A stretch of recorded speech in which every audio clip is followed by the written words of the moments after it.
All right, once again, drivers, be sure to turn your tech card into the tower so Miss Carolyn can get you into the computer. The reason when you turn the tech card in, this is what Warren said. That way we know who to pay when you win the race.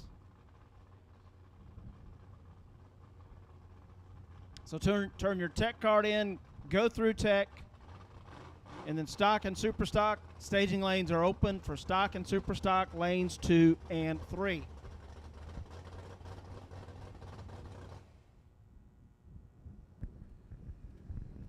Ricky Stevens had his little 4-door Chevy 2 times.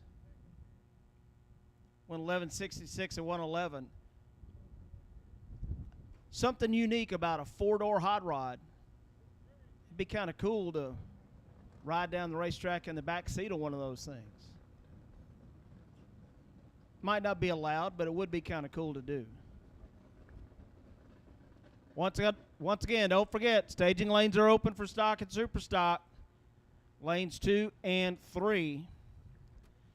We were going down the categories for this weekend. We are racing Super Comp, Super Gas, Super Street. You guys are racing for cash and the Wallies. We've got the Wallies right up here. Warren's eyeballing them pretty hard. Have you ever won a Wally, Warren? Warren says he's won about 10 or 15 of them. That's cool. So Warren says he has not won one. Hey, I tell you what I did. We have a racer reunion over close to Memphis every year, and a guy brought his U.S. Nationals Wally from 1974 when he won Superstock. Guy's name is Dwight Cox. He lives in eastern Arkansas. He came to the reunion, and he had his 1974 Superstock U.S. Nationals winner Wally with him. That was super cool to me. Matter of fact, eastern Arkansas owned Superstock at the U.S. Nationals for a couple of years. He won it in 1974. Jack Mullins won it in 1975 in a station wagon. That's a true story. I believe it was Superstock U with a stick car. And Jack Mullins, he went on to win a whole bunch of races with his Pontiac Catalina station wagon. True story. And there are parts and pieces of that car that are still in competition to this day. So we are having a whole lot of fun. Hey, Super Pro, Sportsman, Juniors. Well, Super Pro and Sportsman, you guys are running for Wallies this weekend too. Get your picture taken, get a Wally, tell all your friends, your in-laws, your outlaws, you name it. Hey, listen, I picked up a Wally right here at the Sports National Open. And if you're here and your friends are not here, jump on the phone, call them and say, where are you? You should be here. Because we've had cars that are headed down the racetrack already. We've got a line to get through tech right now, and that is ongoing. And you should be here. Tech going on, and going to have fun over at the park here tonight. And then get ready hot and heavy for the Sports National Open beginning officially tomorrow morning. And we are live, at least what Warren Evans said. We are live on dragracer.tv. So if you're watching back in the toter home, what have you, welcome in.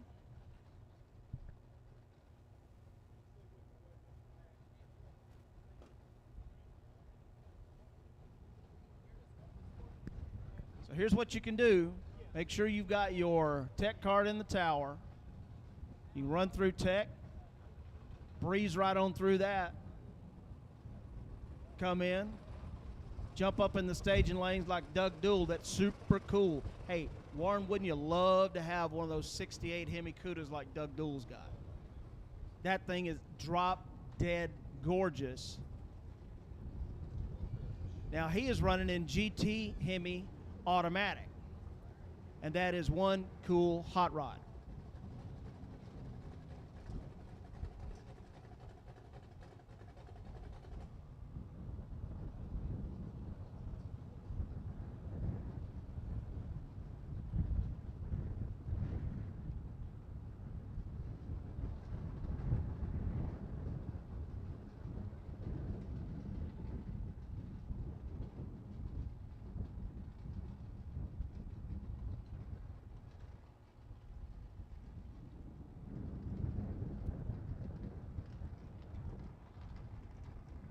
All right, you should be ready.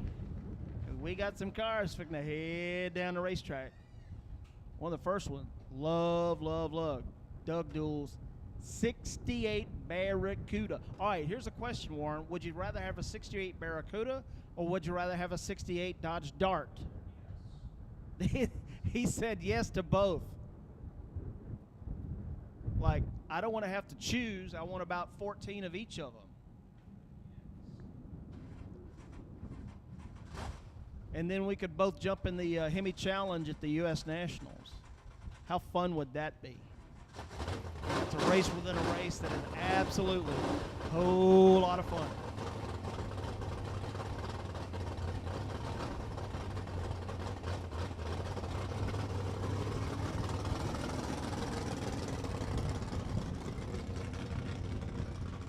Mike, check.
Warren, what is it?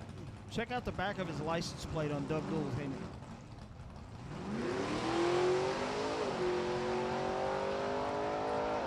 Lots of horsepower.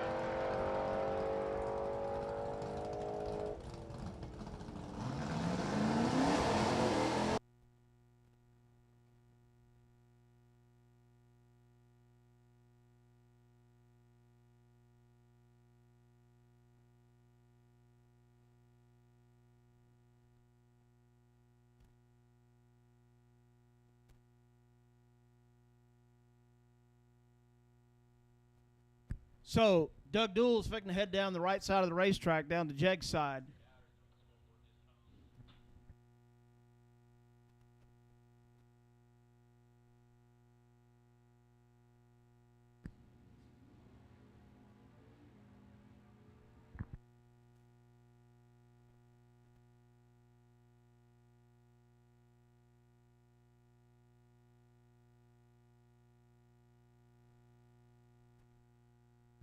How about Doug Duell, 969, 134, out the back door. And there he goes. That is one cool-looking hot rod.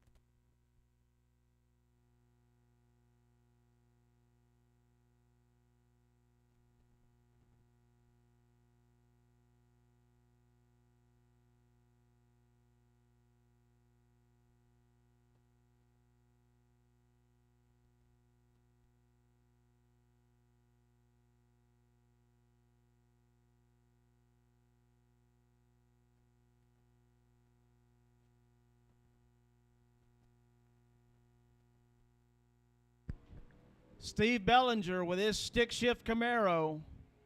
All right, Ron. Yes, sir. We're going to be instant friends if you like stick cars too. I do love stick cars. Ron says he loves stick cars.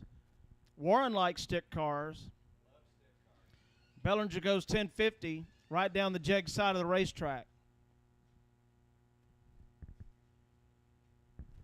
Ron. Yes, sir. Do the 2-button for me. It's 1 and 3. 1 and 3. Okay. Just need to change the battery. Here comes Chuck. He lists his occupation as retired. He's not going to retire right down the Budweiser side. And he clicked it off about half track to 11:16 at 85 miles an hour.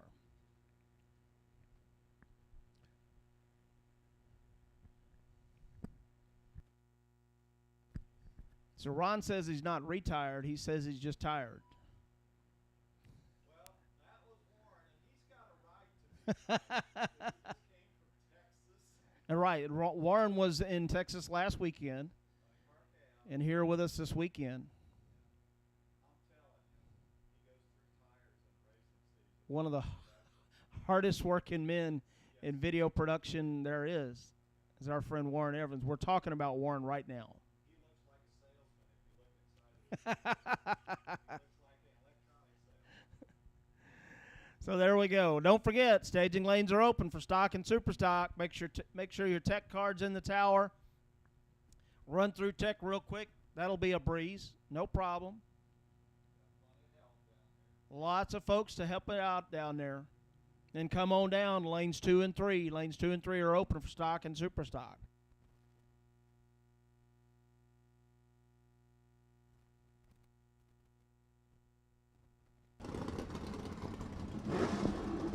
All I can say is we are going to have fun this weekend, and you know we have the best job in the house. The stars are out on the track, and we just get to narrate what's going on out the window.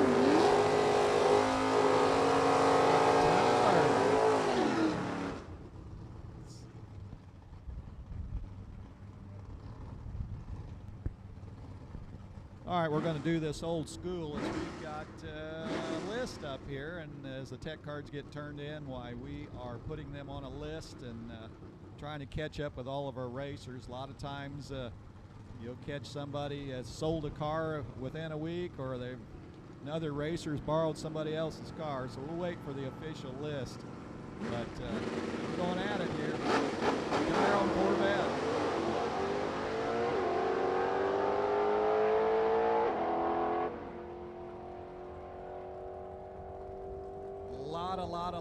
A lot of smoke out there, and that gets the attention of everybody here on the property that has something to do with cleanups. But we'll wait for the official word.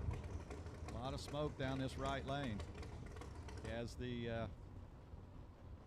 mile per hour and the ET spell the story of no power across the finish line. So we're going to be down here for just a bit. We are very fortunate. DragRacer.tv in the house this weekend, and tell your friends, spread the word as Warren Evans is in the house. And I guarantee you one thing, it's a good thing he hooks all this stuff up, because it'd take me a year and he does it very quickly. Looks like we got Sean Langdon sitting down here in the dragster. Had a chance to chat with him very briefly. Got his autograph on the tech card.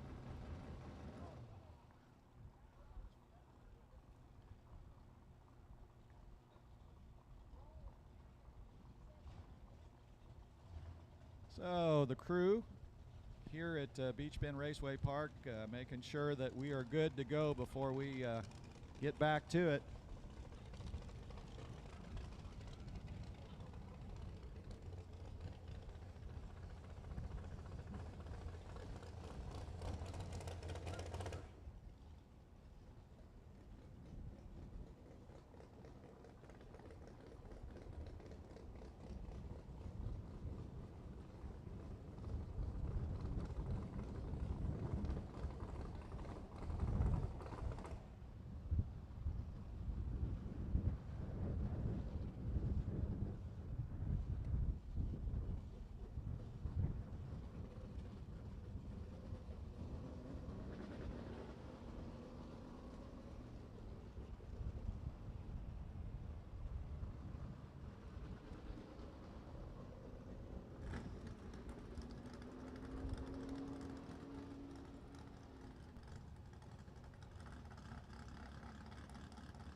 All right, gang, just to be honest with you, out there in the staging lanes, it sounds like they're going to have to bring the scrubber out. So if you want to step out of your cars, feel free to do it. It's up to you. But it may be a while before we get back to test and tune. And hey, Sean Langdon, if you get a minute, come on up to the tower.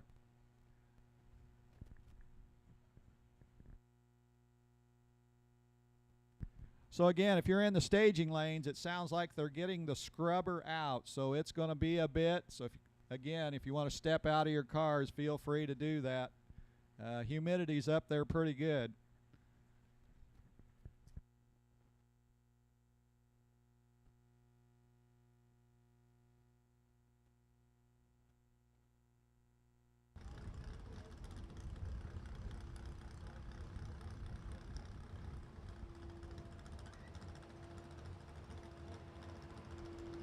Yeah, that was Kenny Vaughn that headed down the Jegs side that may have had something come out down there. So just to be careful, we're going to go down there. They're going to take care of everything so we can go racing here in just a few minutes. Vaughn had the super stock stick car for years named Ratso. That's who that was. And he is still racing stick cars at the ripe young age of Nevermind.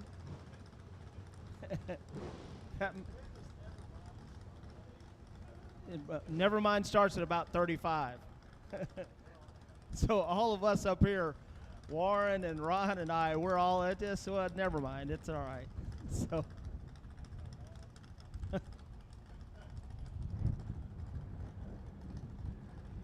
So yeah, if you're in your car right now, you can hop on out and take it. Get ready for just a minute. We're going to be down while we're cleaning up the track. And that's the bad news for Kenny Vaughn is first pass down the track and something goes wrong. Hopefully he will get it fixed and be back for the big combo meet tomorrow night. Sean Langdon is in the very front of the staging lanes. We said, tell Sean to come on up and hang out with us for a minute, and he can tell us about what it's like to drive a Top Fuel dragster. I think that would be so much fun. Now, Ron, your father worked on a Top Fuel dragster, was a crew member on a Top Fuel dragster way back in the day. That must have been really cool. I was about 12 years old, and yes, that was a lot of fun. That was kind of my entry level into drag racing. Our neighbor ran Top Fuel, had a Don Gartlett's built chassis, front engine dragster, and he competed both in NHRA and the other side. And it was quite an experience growing up. Matter of fact, we lived out in the country. They lived in the city. When they would work on the engine, if they blew one up the prior weekend, they would come out in the country, fire that Top Fuel car. They'd push start it, fire up that Top Fuel car on the country road out there, and the first look I got at that, it's like, I don't know what that is, but I like it. So anyway, that's where I kind of got hooked into this drag racing thing. Yep. I'll let you do this if you want to. All right.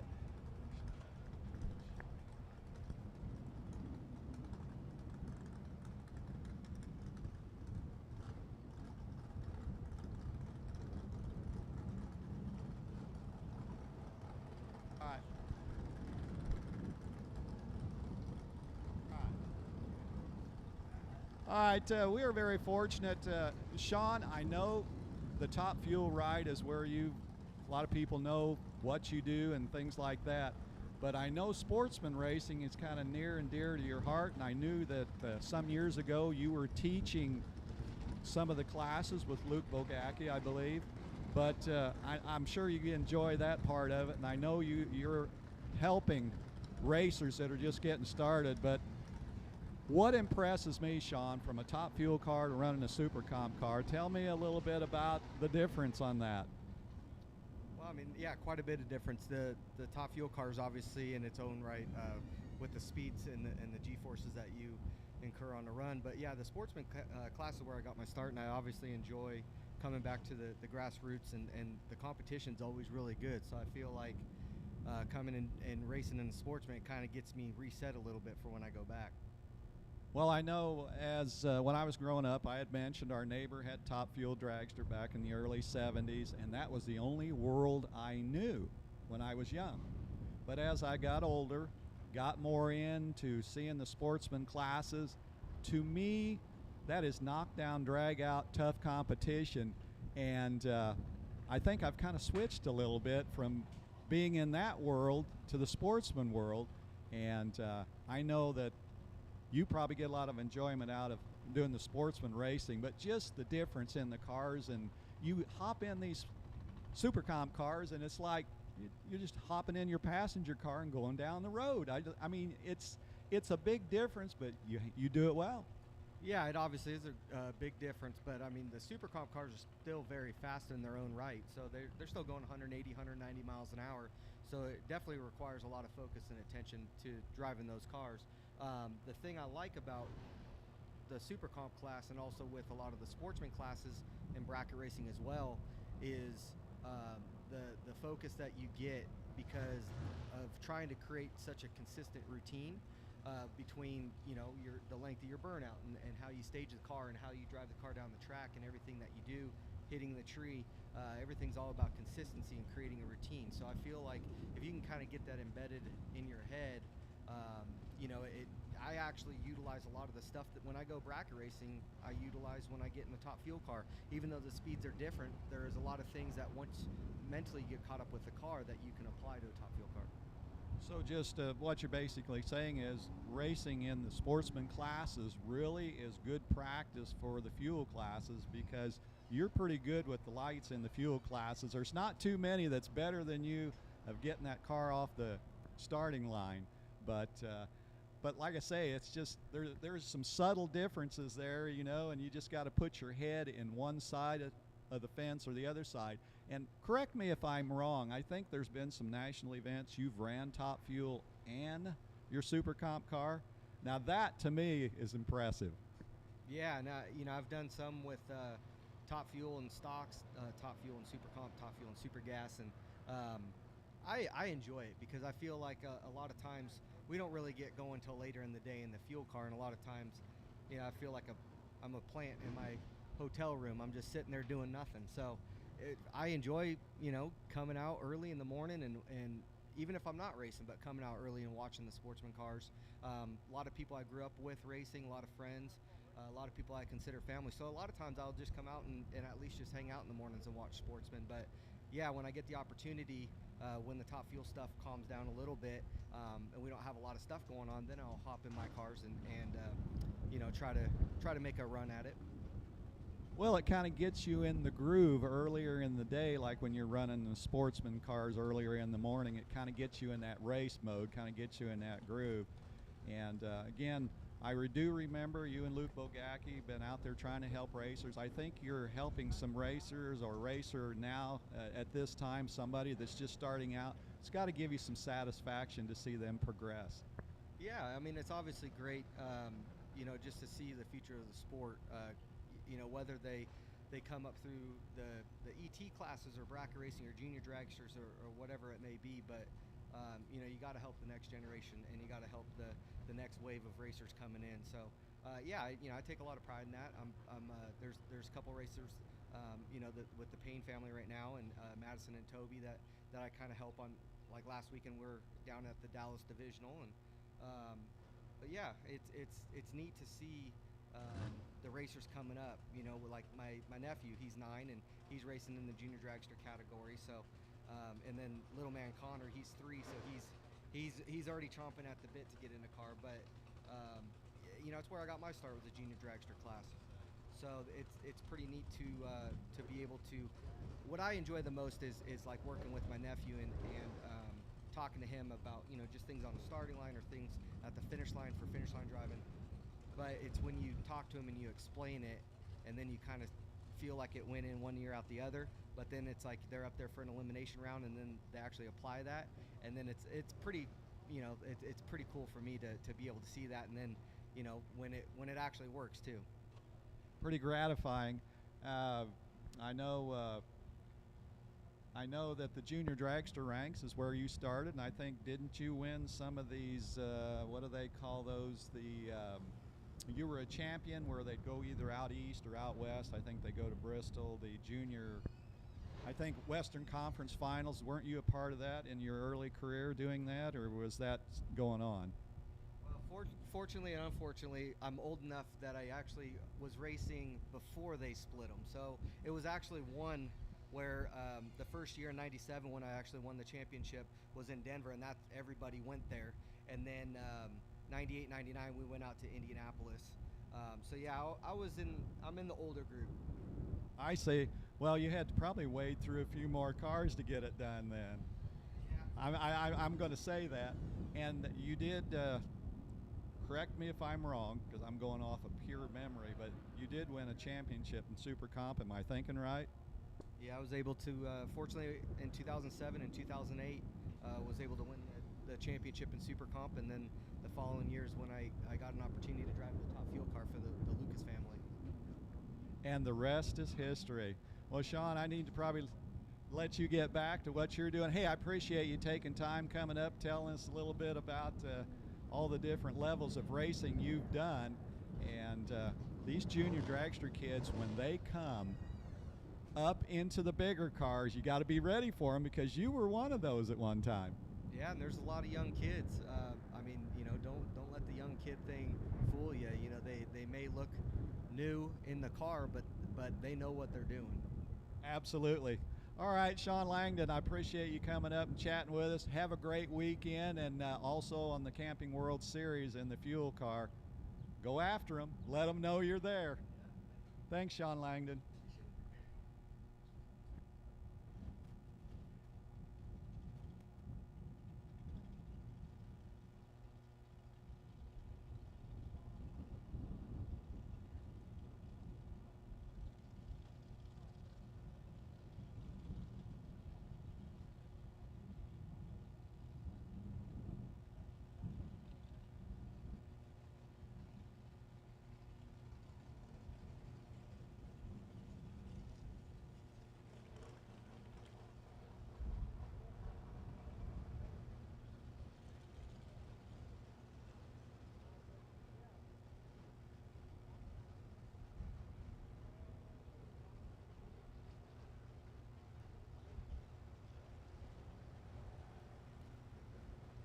Well, thanks again for Sean Langdon coming up here and hanging out with us and telling us how fun it is to start from literally the junior dragsters and work your way all the way up to top fuel to being a top fuel standout. And Sean has certainly shown that that's the absolute progress that you can make to start from juniors and wind up at the very top of the sport, and that is super cool. So the track cleanup is still going on the far end, and we should be back in just a little bit and ready to go. So don't forget, tech is still going on in the back of the staging lanes.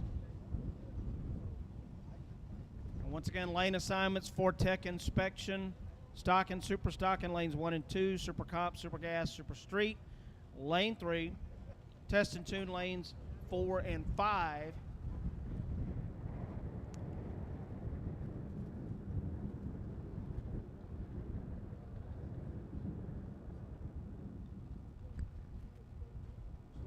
And staging lanes are open for test and tune. So once you get your tech card in the tower to Miss Carolyn, so she can get you in the system, go through tech, make sure you've got all your gear with you while you're doing that, and then come on down.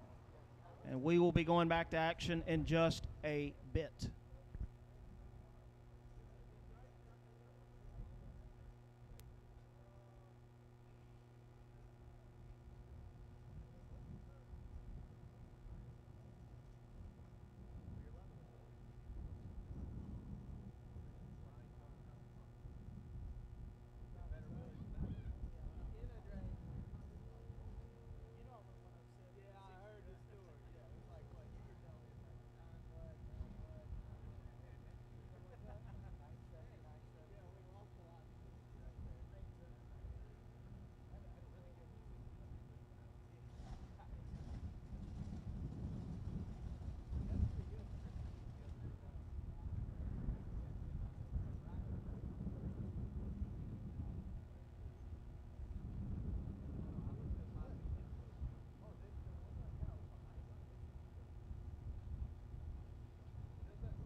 So once again, the cleanup looks as if we're on the backside of it right now, and we'll try to give you a heads up when we're just a few minutes away from being ready to go. And the drivers, and we'll try to give you plenty of time to get suited back up just before it's time to go rock and roll out there. So I think that it looks as if we're on the backside of the cleanup racers. So if you're in the lanes, then you're in good shape. And we'll give you a heads up. Yeah, don't forget, we are live on dragracer.tv.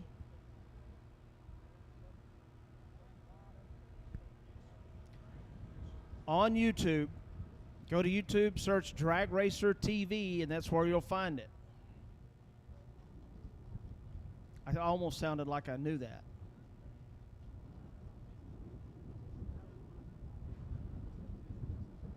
I always watch, and I don't think I've got it saved on my YouTube favorites, but it just keeps coming up. I guess because of the cookies on my computer. I've never tasted the cookies on my computer, but they say they're there. It looks like I have tasted a lot of cookies. If I could lose this last 15 or 20 pounds, then I'd be okay. So there we go. So again, go to YouTube and search Drag Racer TV, and they'll pull it right on up. We are going to be showing, broadcasting all the fun this weekend right here at the Sports National Open.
So once again, folks, lane assignments, if you're running in the ET series, that's lanes 7 and 8 underneath the crosswalk.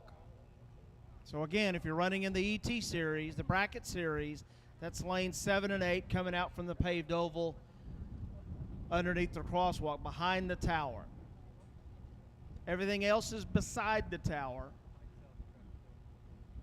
so to speak. I'll get this right, Ron. One of these days. Does it sound okay anyway? All right. Well, okay. That's it. So it looks again as if we are on the backside of the cleanup going on out there.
All right, drivers, listen up. The call goes out. Time to suit up. We should be ready in just a minute. So if you have taken your fire suit off and taken your gear, time to put everything back on, because we're going to be back up and running in just a couple of minutes. So once again, drivers, time to suit up. Check the tire pressure one more time, because I think this is the last pass they're making with a sweeper down there. So once again, drivers, get ready. Here we go.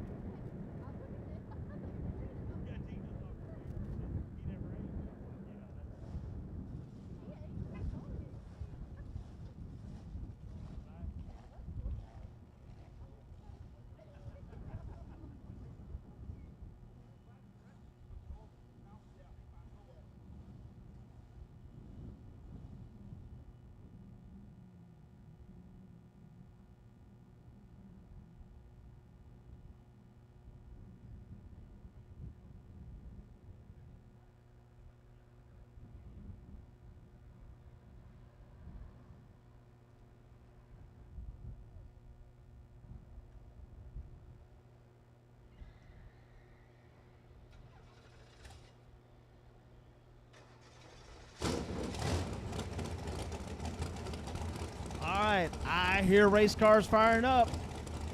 If you're not ready to go, you're late. You should be.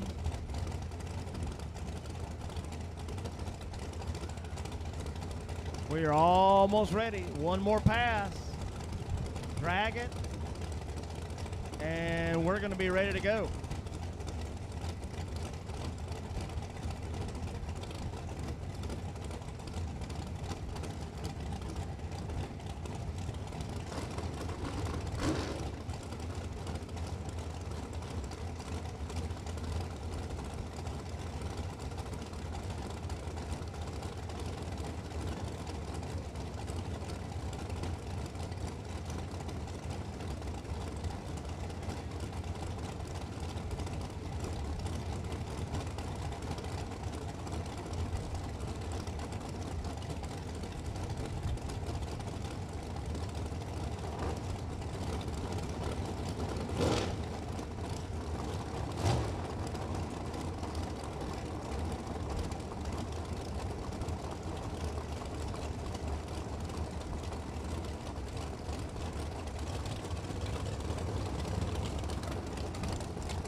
All right, here we go. These two guys ought to know each other pretty well.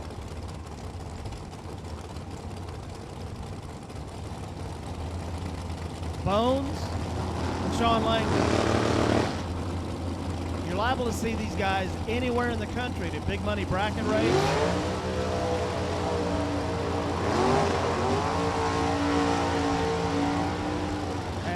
Lucas Oil Divisional Series event, at a national event.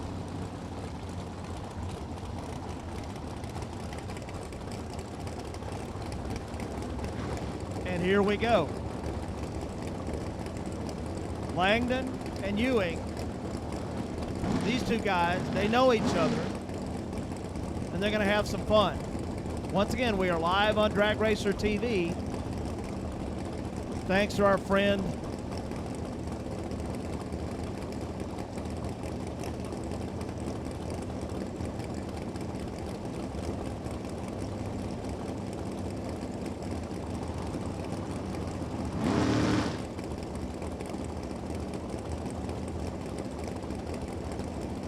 That's cool. Warren just said Sean Langdon is the only driver who has won a Junior World Championship, Sportsman World Championship, and a Top Fuel World Championship.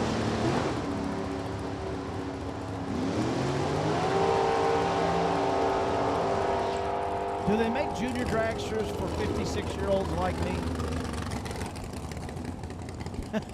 There we go. Langdon first across the stripe, 876.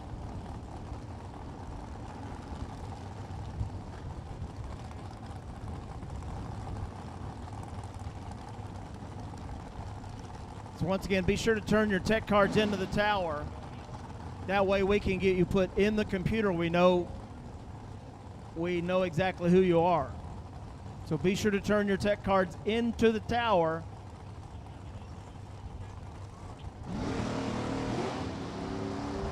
Like Warren says, we know who to pay on Sunday afternoon.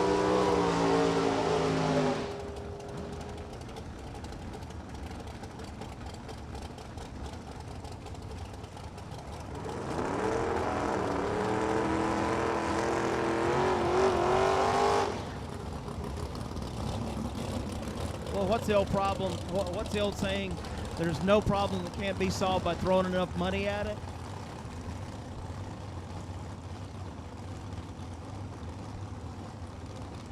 Scott Wright coming up on the Budweiser side. Jonathan Harton in the Mustang out of Horse Cave, Kentucky. Once again, drivers, be sure to turn your tech cards into the tower so we know who to pay on Sunday afternoon. 761 to 145 on the Budweiser side, 941 at 110. He was 002 on the tree. And how cool was that?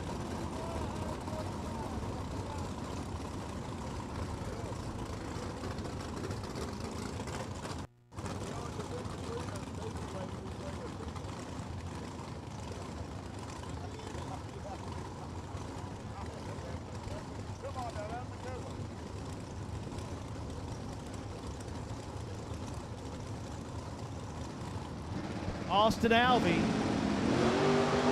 driving for Mosier in the Corvette.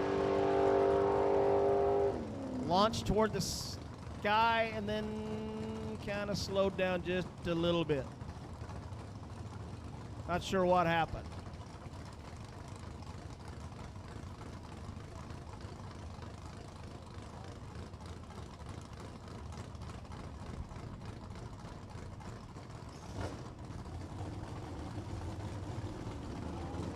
How cool is that? Austin Alvey picked up a Wally at a Lucas Oil Divisional Series race.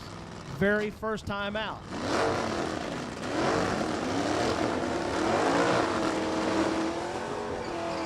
Driving for Tyler Bohannon this weekend. Larry Hill out of Hickory, Kentucky. He knows his way around here.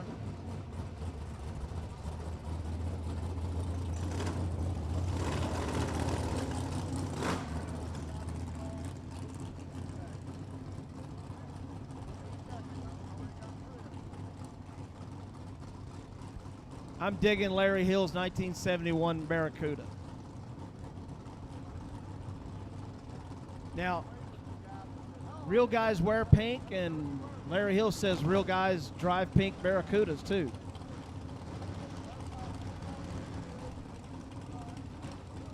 Hey, she made a living driving pink race cars. Wheels up charge for Larry Hill. Headed right down the Jegs side. Clean and green, top end, wind light says 1035, 125. I want to say a big thank you to Jegs for being a part of the Super Quick Series.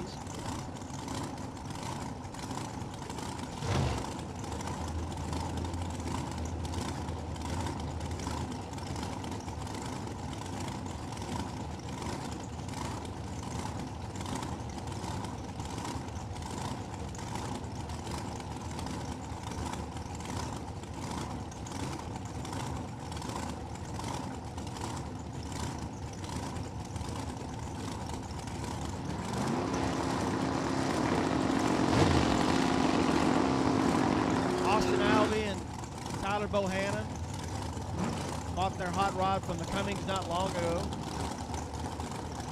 Tyler Bohannon is starting to get his feet wet, promoting some races.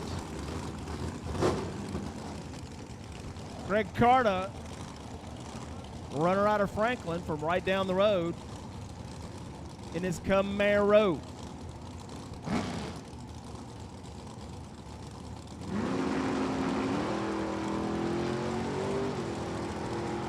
Missed the tree by 4 thou, but that's not it. My father used to tell me if you're not red light sometimes, then you're not trying. It goes 1088 at 119.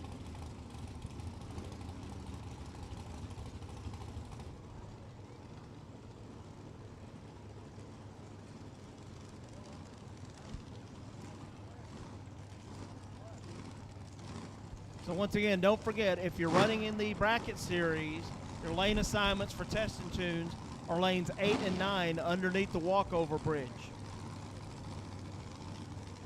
So once again, you're running in the ET series, you should be coming underneath the bridge. Jeremiah Hall, his American dragster, in the right side of the racetrack. Firecracker Performance.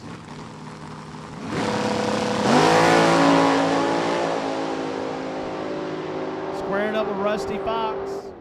There they go.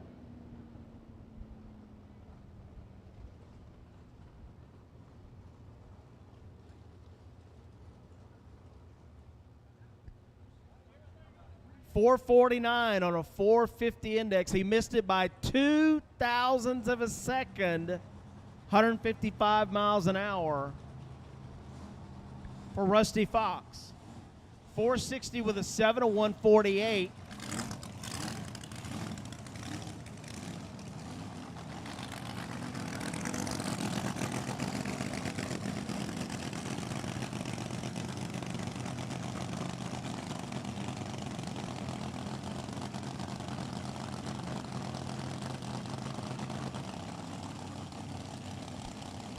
Phil Oakley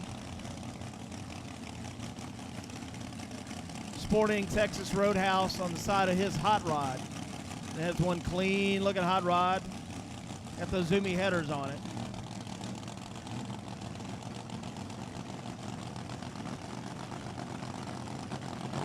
I want to say thank you so much to Phil Oakley for helping out with a live stream coverage on Drag Race.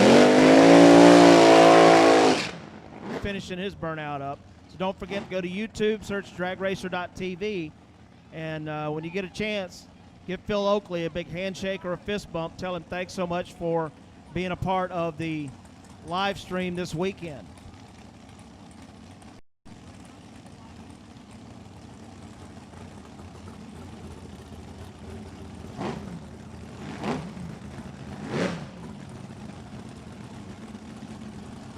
Also, Phil Oakley and his son, both defending or former champions of the Jegs Super Quick Series, and they'll be rocking and rolling qualifying, I believe, tomorrow.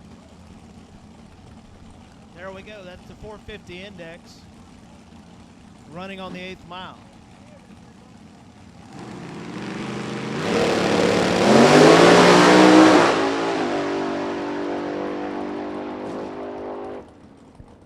Phil Oakley goes 447 at 156. It's 300ths of a second, just a little too fast.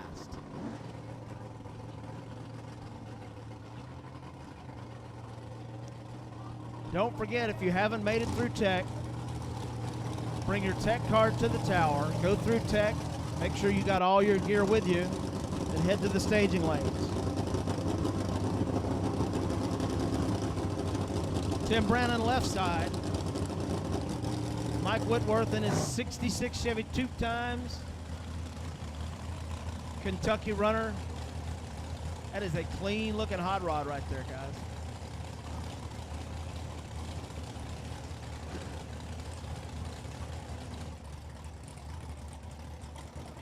So I think Mike Whitworth is going to be making a solo pass.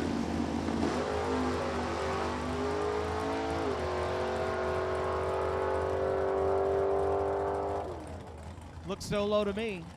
567 at 119 on the 8th mile. Goes Mike Whitworth.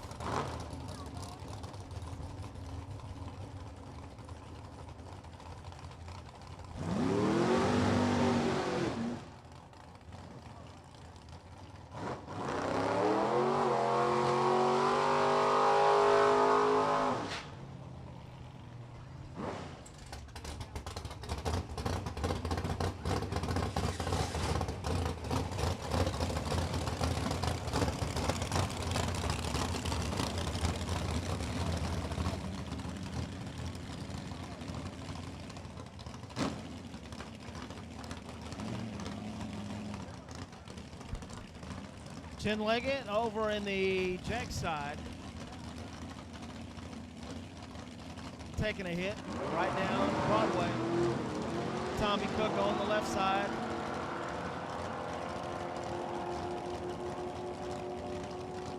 Jen looks like she's legging it all the way out. 878 at 152.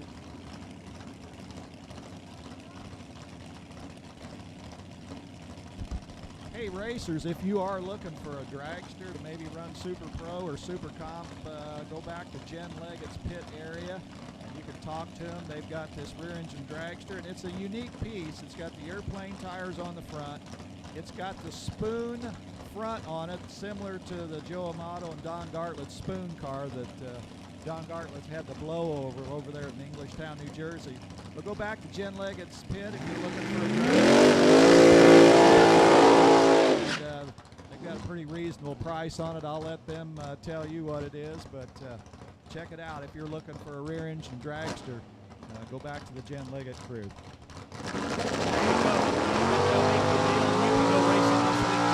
Tyler Bohannon coming up. Gorgeous Chevy Corvette. If there were a best appearing car this weekend, and I'm not sure if there is, if we're doing those awards or not, this would certainly be a candidate. Tyler behind the car. Okay. See, there we go. Chuck Bohannon.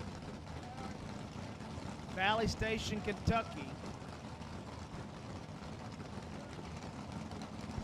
Squaring off with Scott Carmen.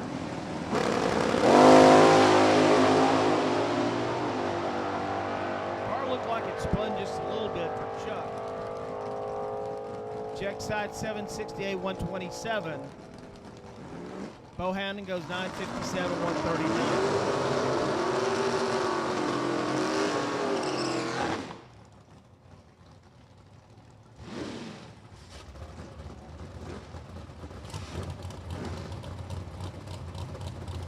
Anthony Hughes out of McDonough, Georgia.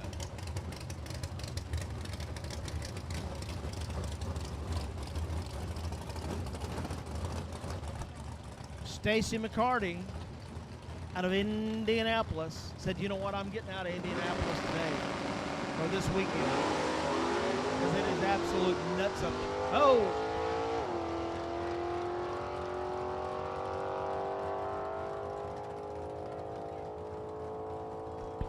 McCarty, nice save.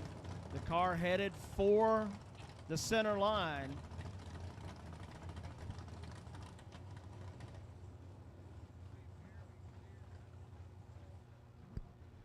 Hughes 1174 110. McCarty, that was a good save.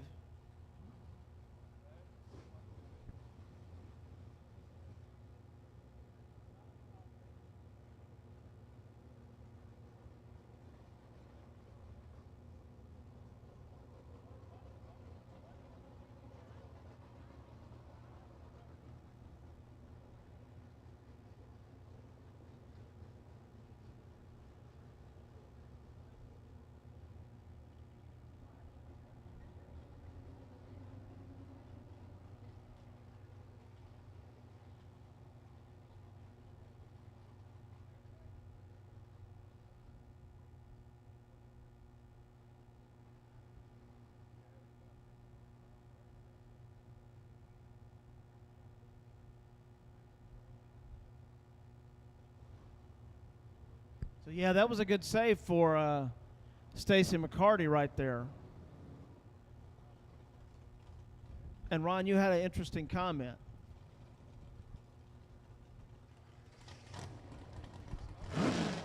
Yeah, sitting back here from the backside when you can see the passenger side door, it's not a good thing. Great save. Missing that forward line.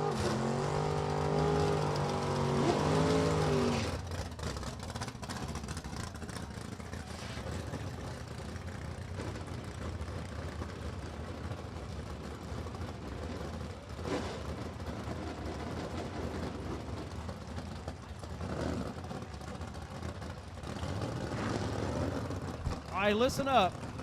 If you're interested in going over and having some fun over at the amusement park, the gate's going to be open over there until about 4:30.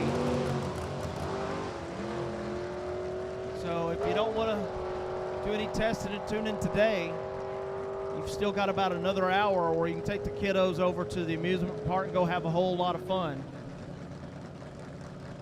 And that is going to be a lot of fun right over there. Jason Satterley right down the Jegs side goes 1081 to 130.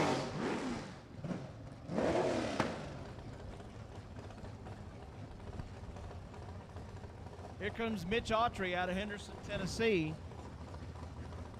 Mitch and his father Jerry are good friends. I love that Chevy Beretta that they've got. And that is one clean looking hot rod.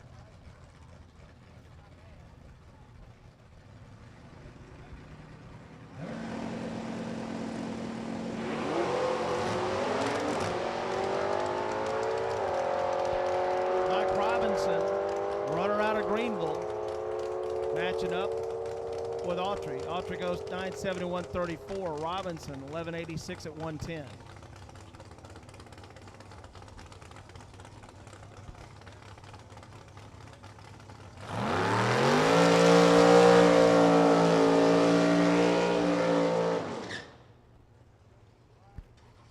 Turning the wick up here just a little bit.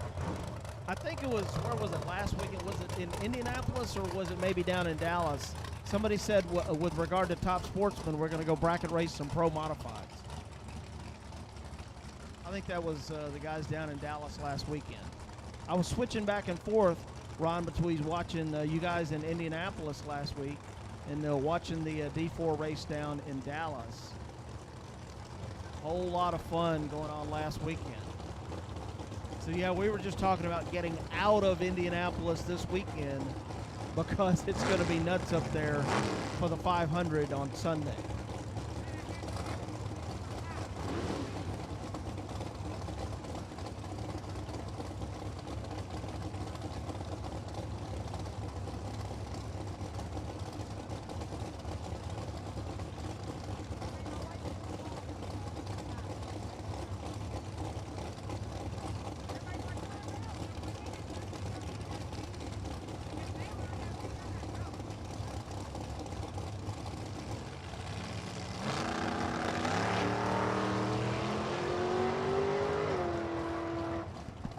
Here we go, D-Noff.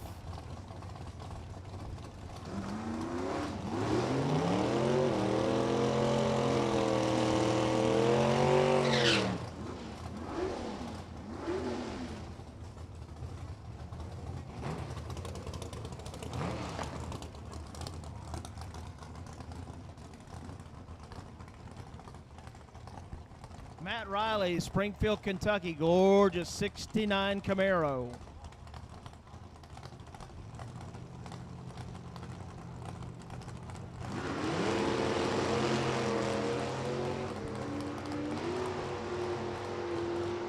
Taking on Jeremy Shell. He's a runner out of Lawrenceburg. Pick him up truck 1068 125. Don't forget the gates are open up at the amusement park if you want to go have some fun up there. Ride the rides, have some fun. Gates are open until 4:30 at the amusement park.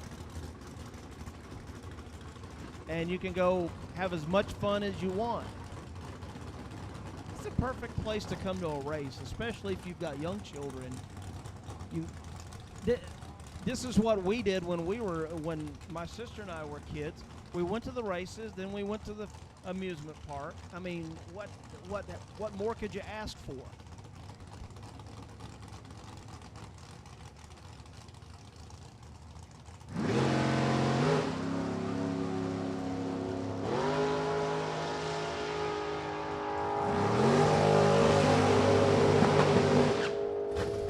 Right down Broadway, 893 183.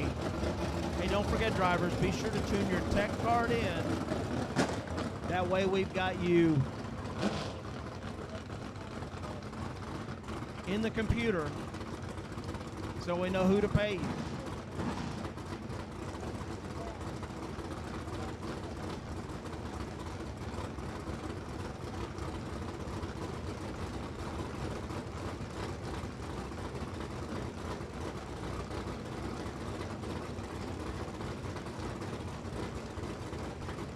Well, we hope Terry Kamler got his refrigerator fixed in the toter home last weekend. We went out on him last weekend in Indianapolis. Did he ever find a cooler last weekend? So he got a cooler. Hopefully he got it fixed in the toter home last weekend. 878 to 178. Steve Bellinger taking on Chuck. This is a family affair. Guys, you think those guys are related? Father and son. If there was one person that I ever wanted to race, it was my father. Never got the chance to do it because I always wanted to know who was better. Steve Bellinger running the stick car.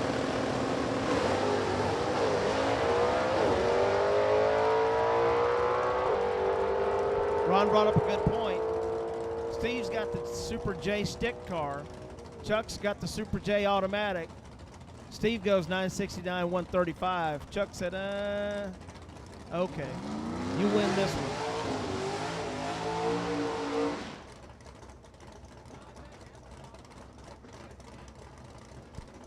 James Hensler, Noblesville,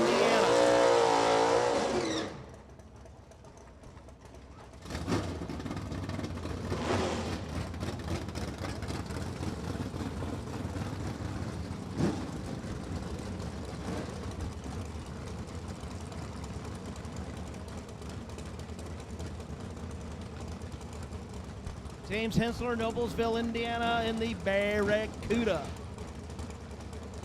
Absolutely love those 68 Barracudas. Those are some super cool hot rods.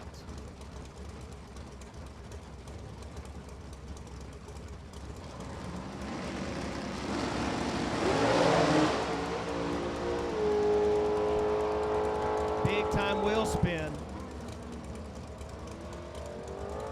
for that Barracuda. It's what you get when you put a whole lot of horsepower in those hot rods. Sometimes it just didn't work. It didn't work that time.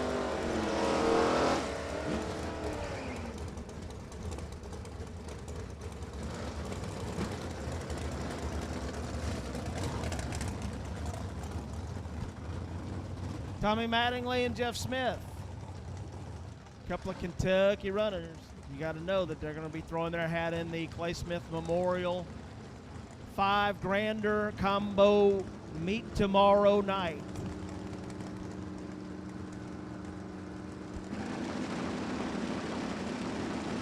Google that.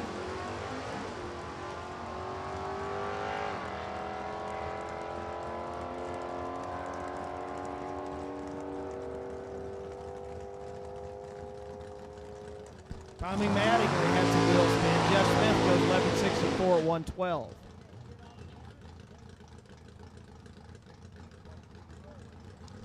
Don't forget, drivers, the plan is turn your tech card into the tower so we can get your name into the system. Run through tech, keep your gear with you, slide on into the staging lanes, and you too can jump in on having some of the fun. Here comes Frank Douglas and his Danny Nelson racecraft.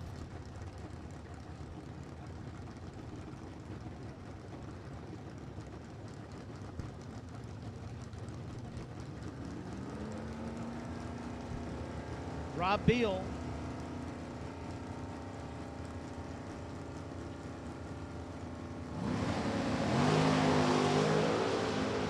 Douglas, 007 on the tree.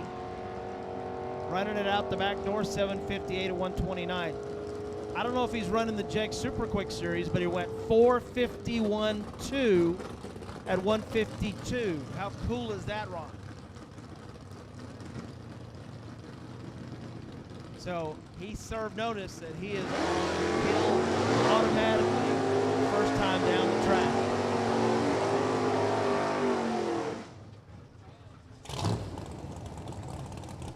Jeff Sharp out of Louisville.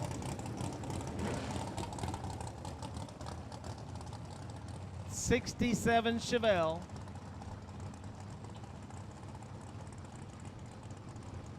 You know, he's going to be in the show tomorrow night.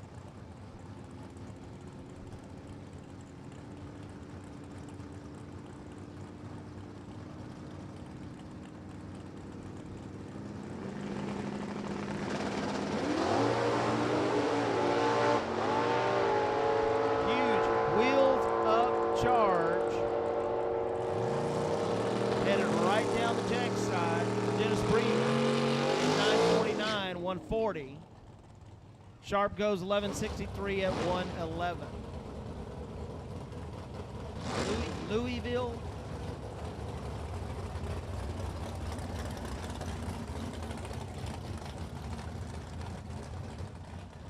All right.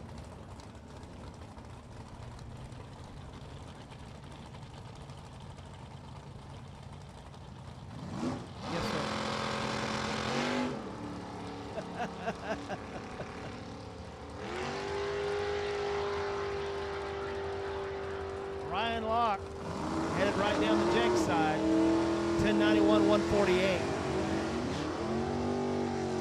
Speaking of Jegs, they are the series sponsor for the Super Quick Series, and that is a whole lot of fun. That's about 10 pounds of fun in a 5-pound box run.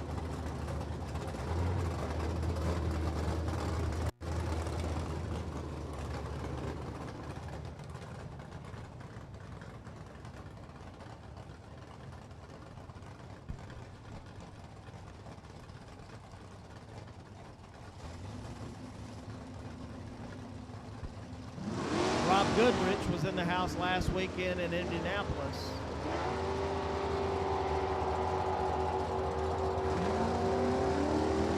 Bob Locke, super gas car. He says he's ready, 998, 158. Matching 998s in stereo.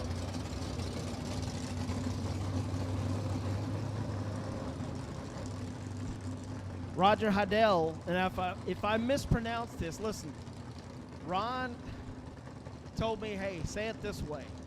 So if I say it wrong, just come up here and pound on him.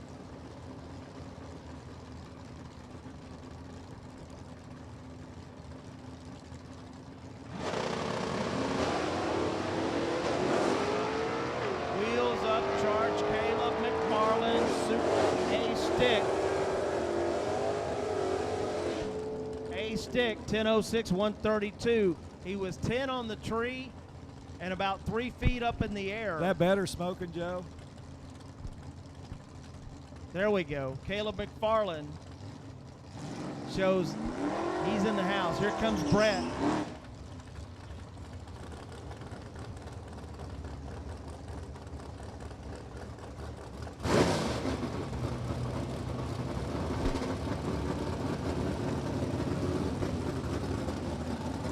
Here comes Brett McFarland. He's got A stock on the window.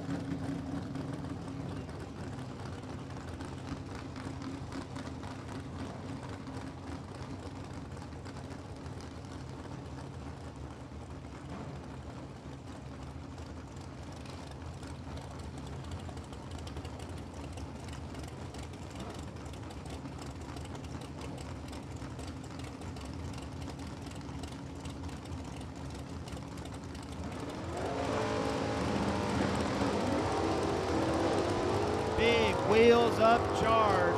Brett McFarland. His 68 Camaro, the stick car, rowing gears right down the Jegs side of the track, 10:15, 131.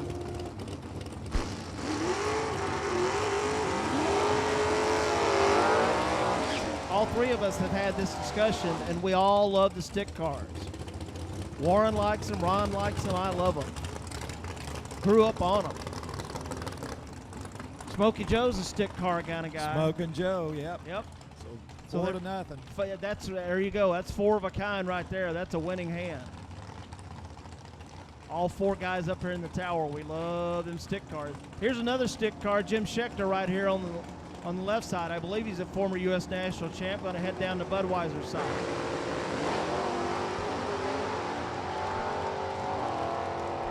And he also announces. Schechter headed down to Bud side, 956, 138. It's 45 on the tree. That's not too bad for a stick car. First time down the weekend. We'll probably tighten that up just a little.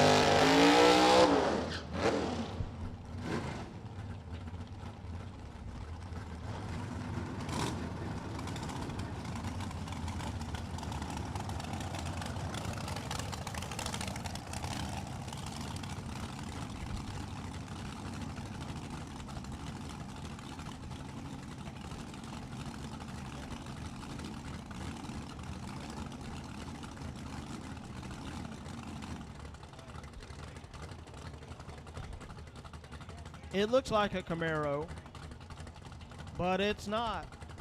It's a Firebird.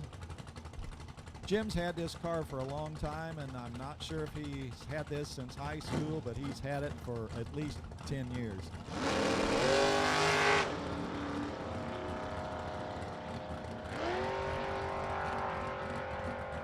He's on the gas, he's off the gas, he's back on the gas, he's super gas. He should have took a little bit out of it. 977 to 155.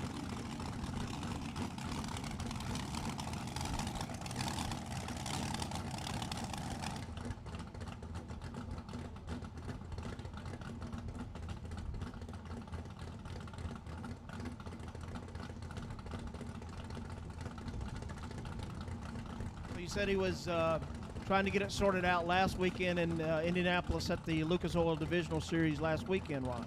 And I'll tell you what, hats off to the racers that were there last weekend. we had a 19-mile-an-hour wind out of the southwest, and you know how tall them grandstands over there at Lucas Oil Raceway. Right. You had to just be ready. Yeah, crosswinds would just play all kind of havoc on a car, especially when you're pulling the parachute on the top end, and it almost wants to yank the car, especially if you're in the right lane, yank the car right into the guardrail almost. Yeah. Well, we had to have the situation last weekend where we had to go single file down there in the shutdown area and had to watch the chutes hit catching the wall or maybe catching the other cars. So they did a great job of basically it was just suggesting it to them. I'm sure it was in their mind, but that wind was very tricky. Always had respect for race car drivers, but for what they had to deal with last weekend at Lucas Oil Indianapolis Raceway Park with the wind, they still put on a great show. There you go. Whole lot of fun last weekend and a whole lot of fun this weekend here at the Sports National Open.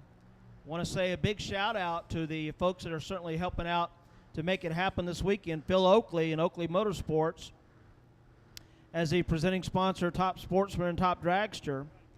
Haggerty bringing you the Clay Jones Memorial Super Stock Shootout tomorrow night. Your friends, Ron, from Jegs with the Jegs Super Quick Series, and that just sounds like a whole lot of fun. Running 8th mile for the fastest 32 cars, close to the 450 index, and those guys are having a whole lot of fun. Yeah, and if you can't be here, DragRacer.tv is here in the house, and we'd love to have you come anyway. We'll be here Saturday and Sunday, but if you and you're working, got other things going on, you can tune in to DragRacer.tv. Warren Evans in the house. He will try to cover everything we got going on here. A busy weekend. Whole lot of fun here this weekend in Bowling Green.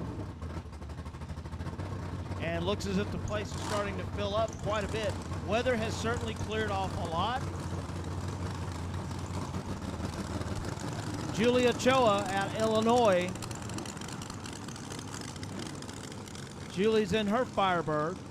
I used to have a Firebird. Well, I had a Trans Am, 95 one, and it had the V8 in it until I imagined this wreck. Too much gas coming out of a icy, wet kind of curve in the road. How did we drive, all of us, with no front-wheel drive when we first started driving? We managed, didn't we? I made it in the ditch a few times in the snow. 771 at 121. Hey, he was 448 to the 8 at 154. So that's close enough. They'll get it right there close to that 450 index for the Jegs Super Quick Series.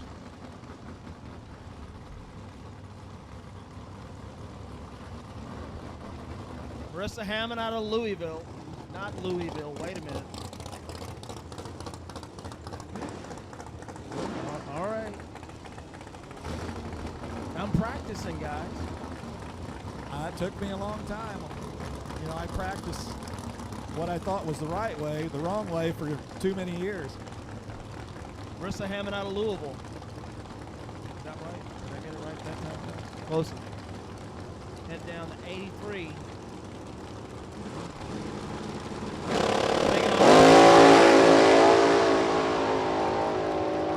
Fox missed the tree about 13. Marissa, she's 96 and leading. 4.508 for Rusty Fox. So he's throwing his name in the hat. Probably the number one. If we were qualifying today, we would probably be the number one qualifier. We've seen some guys very close. I think we've seen some 451s and we've seen 458 a couple of times. I think we've even seen a 448. I think we've even seen a 449, but that's the first one right there at the Jegs Super Quick Index. Mark McDonald.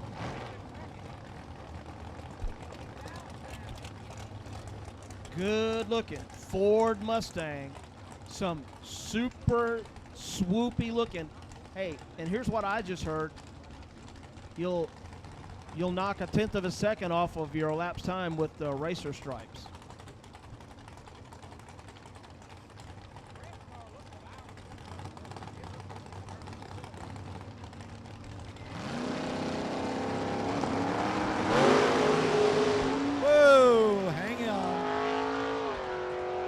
Woo!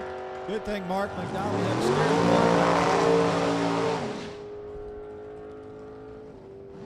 10:54, 124. Right down the Budweiser side. All right, attention to pits. Attention to pits. We need a driver call. Howard Bishop, we need you to the trailer, please. Howard Bishop, we need you to the tech trailer, please. Howard Bishop, we need you to the tech trailer, please. If you're pitted by Howard, let him know we need to see him in the tech trailer, please. Howard Bishop, we need you to the tech trailer.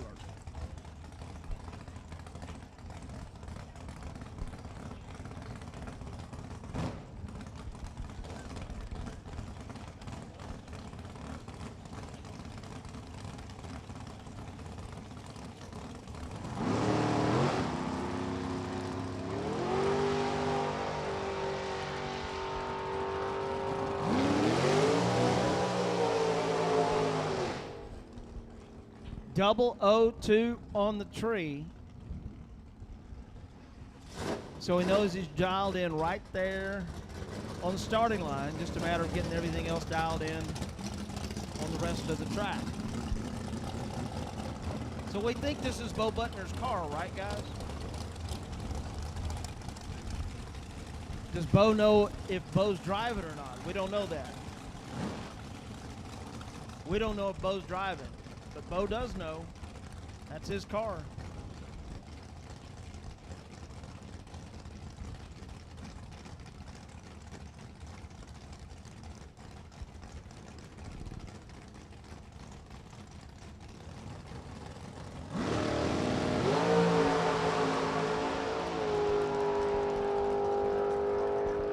How about that right there? Well, he did a pretty good job right there. 4.505, Ron, 154 miles an hour. That's getting dialed in right there on the number.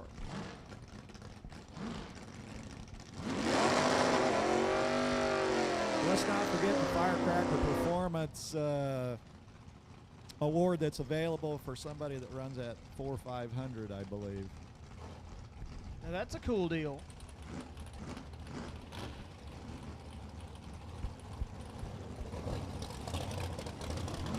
And that's not today. Once we get the Jegs Super Quick working their way towards qualifying. Anthony Hughes on the Budweiser side. Shayna Miller out of Philpott, Kentucky in the American. Fixing to take her shot right down the Jegs side. Once again, we are on Drag Racer TV.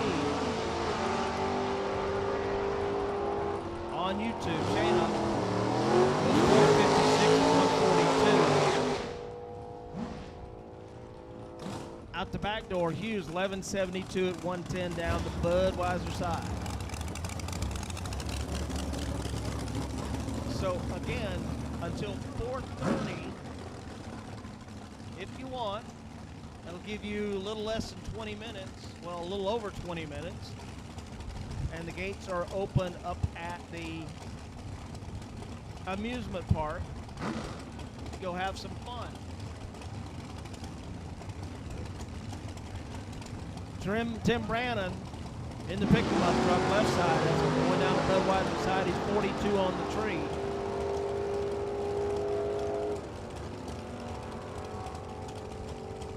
.56 seconds. 153 to the 8 to 748 to 138 out the back door. A 1090 at 113.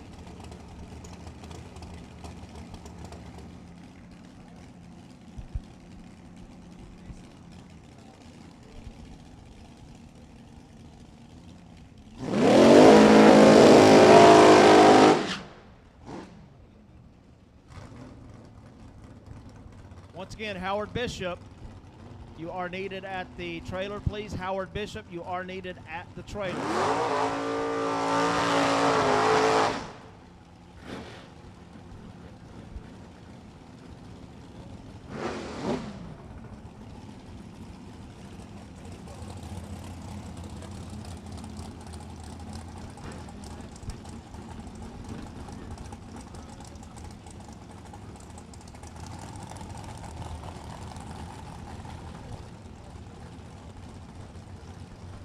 Tyler Bohannon coming up out of Louisville. See, look, he's getting better already. Tyler builds up the charge in the Comare Road. 446 to the 8th, 156. Out the back door, 702 at 178 on the Jegs side. Tyler took it easy.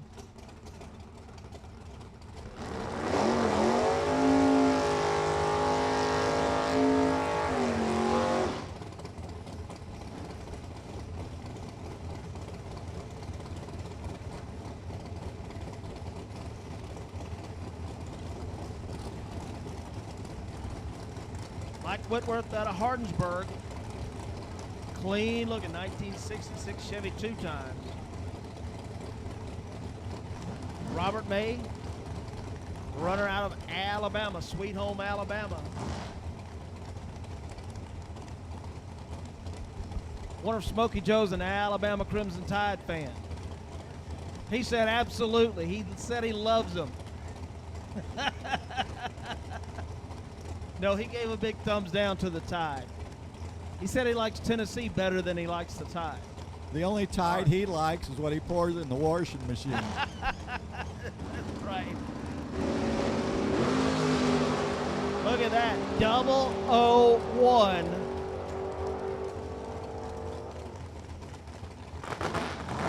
Right down the Jegs side. Got it dialed in on the starting line. Here comes one of my favorite cars.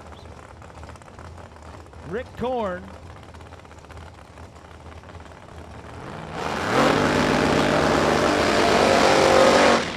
In his Top Sportsman.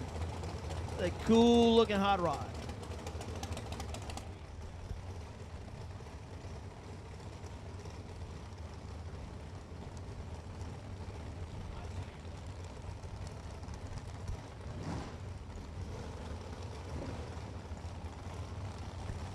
Blake Fuquay out of Hendersonville.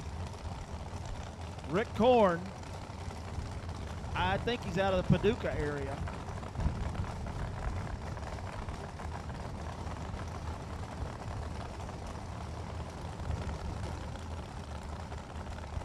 Whole lot of hooping hot rod in that Top Sportsman.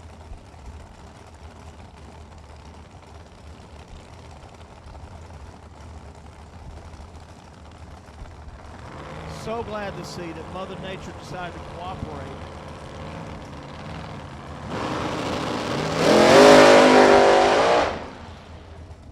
Well, okay. He just decided to take a shot at it.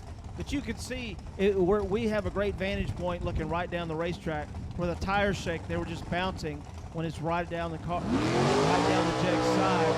And whenever it's doing that, it's almost making the rear tires basketball going down the racetrack. And the best thing for you to do is just kind of shut it off and ride it out.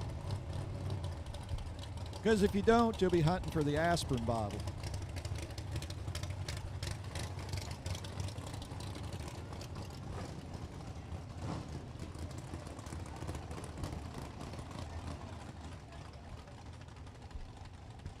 Darren Keener out of Hartford, Kentucky, is Danny Nelson chassis. I think Danny Nelson, Todd Cincinnati. Yep, we had that wrong. That's Todd Cincinnati. You know, my dad always said, if you're not making mistakes once in a while, you're not doing a darn thing. There you go.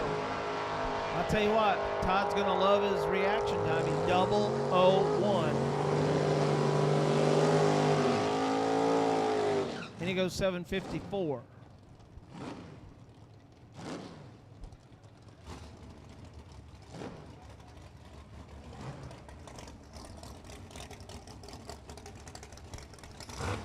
Marsha Glass in the Chevy Nova on the Budweiser side. Hey guys, I'm going to pick the Nova to win this one. Which one do you guys got?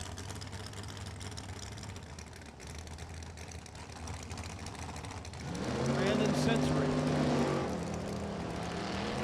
Cincinnati. Brandon Symphony and the Jegs side.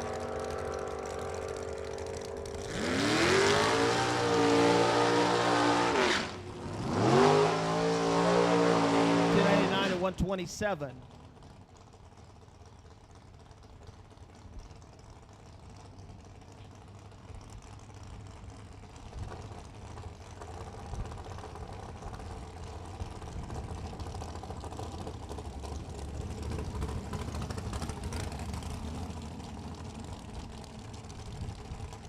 Sean Langdon on the Budweiser side.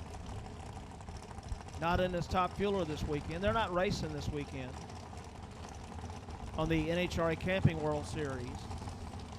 So he said, you know what, I'm going to go have some fun at the Sports National Open. And I tell you what, Ron, that is a true racer right there. So you know what, I could jump in my top fueler. I'm not racing top fueler. He said, I'm going to come run down in Bowling Green.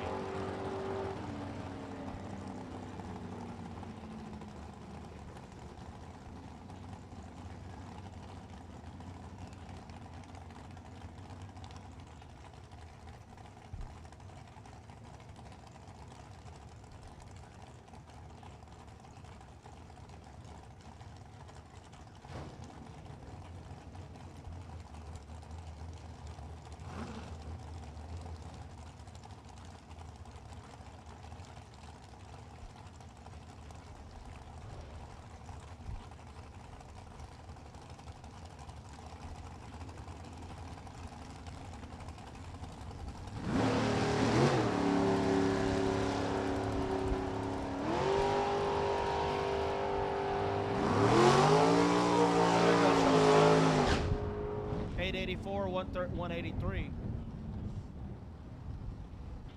So he's going to have to put it on the stop just about 600ths of a second.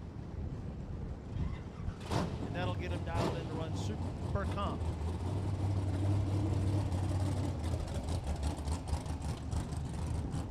Scott Wright, it is worthy. That ought to be worthy. It looks like it.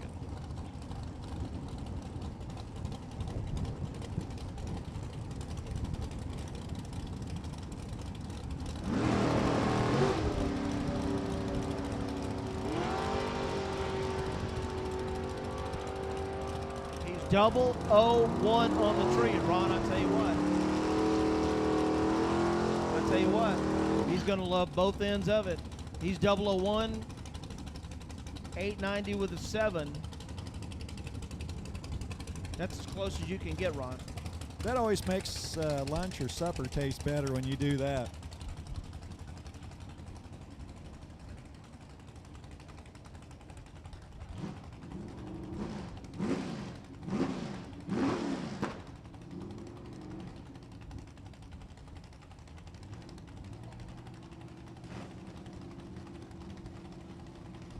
Greg Carty in the Camaro there out of Franklin, Kentucky. Some good test information in. Nice wheels up launch. Bounces it a couple times at 7. How about a perfect light? No problem when you're just time trial, testing and tuning. 1096, 118 out the back door. How about that? Perfect light. Absolutely. Love that. Did see some perfect lights last weekend that didn't have a W at the bottom of their time slip. So There you go. it helps, but it's not a guarantee.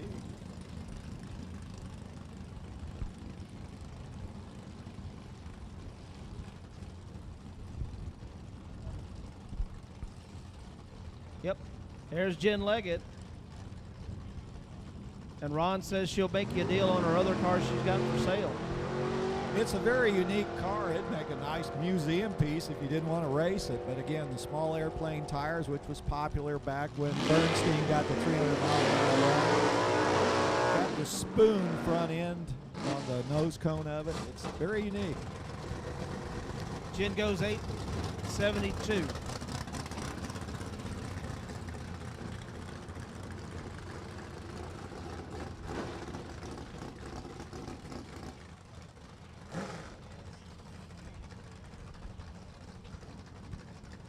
Amanda Fouts out of Lebanon, Tennessee. a dental hygienist. She would look at me and say, "You need to set an appointment today." That's the truth.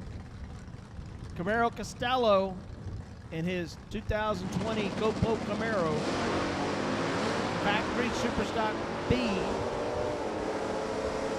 headed down the Jegs side. 850, 161. Amanda second across the stripe. 1180, 109. Camaro Costello, if you'd have set a string down there, that car wouldn't have hit the string on both sides of it, just as straight, as pretty as you please down the racetrack. Gorgeous looking car.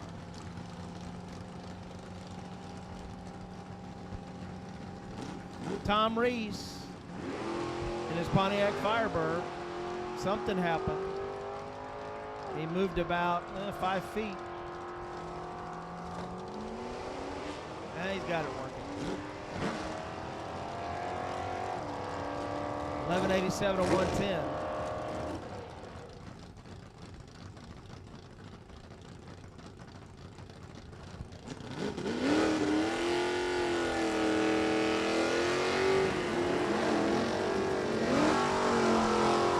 One of my favorite Dragon wagons. This is a name that you guys will probably recognize. Before she had her Chevy Camaro that she won the 1979 NHRA Superstock World Championship with, is a driver from my neck of the woods. She had a Chevelle station wagon, driver by the name of Amy Falk.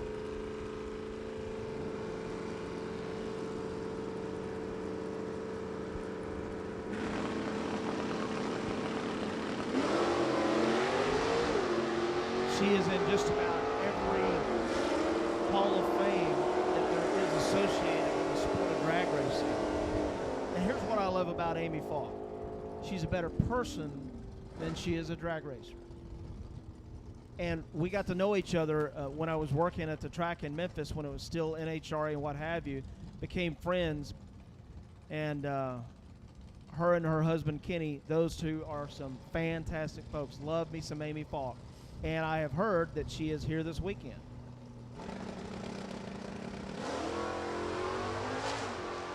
Jeff Smith, his 83 Camaro. He's a 66 on the tree. He's looking to run about a second under the 1080. Well, no, because 1164 at 112.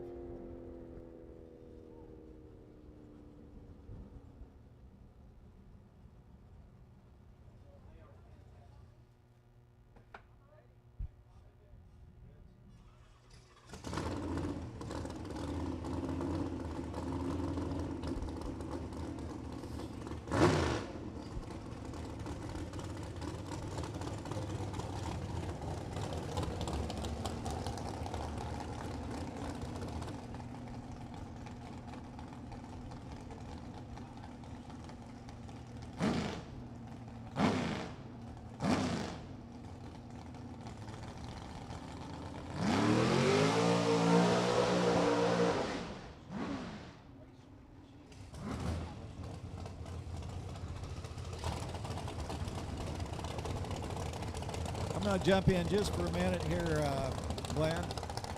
Jeremiah Hall out there in the right lane with the Firecracker Performance Dragster. We do want to thank them with the Jegs Super Quick Series.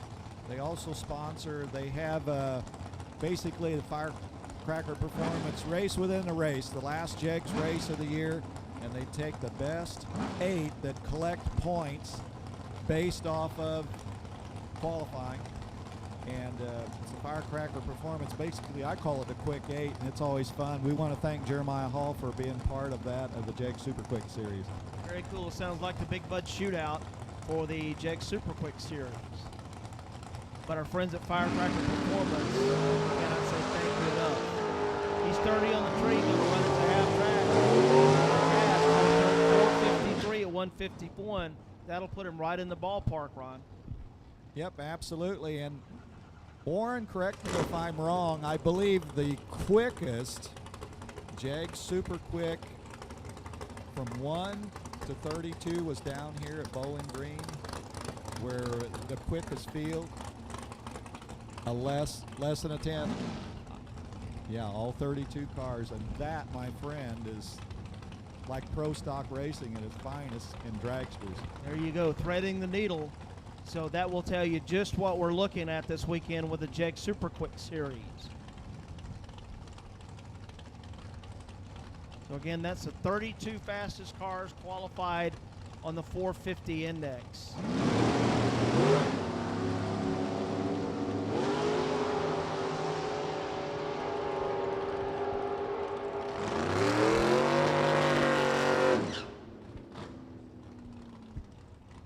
So there we go, 891, 177. He's got it tightened up really tight there for Super Comp.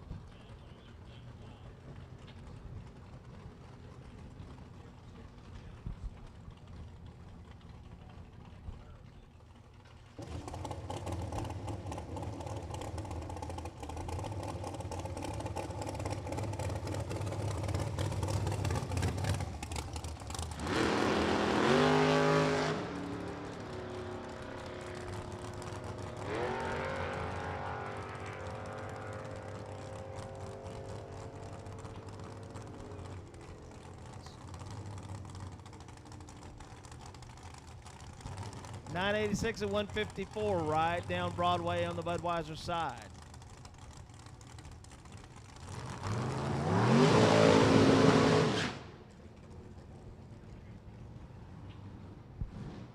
So guys, check this out. Earlier we were dodging raindrops. Now it's about time to put on our sunscreen. Welcome to the Midwest. Oh, yeah. Warren says snow at 6. We'll see. Hey, if you guys want to hear crazy, my niece lives in Denver. She said, I think it was one day about 10 days ago, something like that. In the same day, it was 90 degrees and they had a winter storm watch. Completely insane. Welcome to the Twilight Zone. There you go, right there.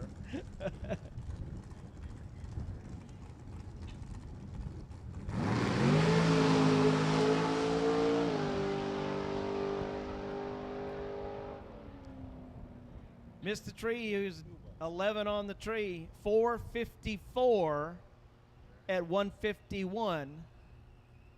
Right down the Budweiser side. So a quick sweep of the track, and we'll be back in just a second.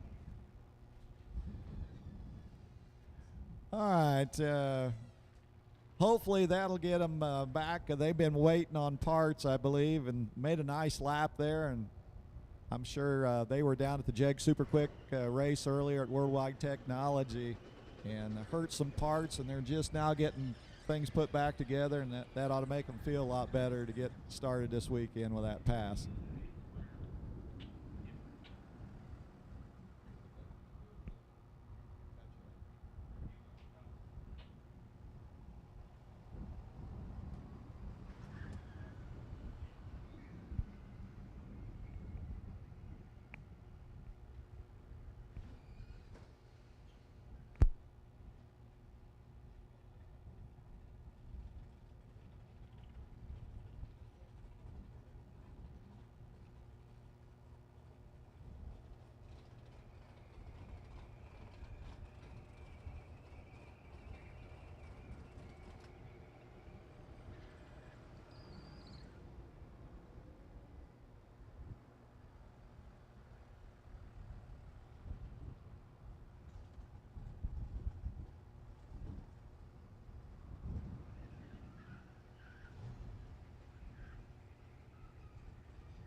right, two former champions of the Jegs Super Quick Series. Jay Oakley on the left side. He goes wingless, and Phil Oakley's got the monostrut wing on his car.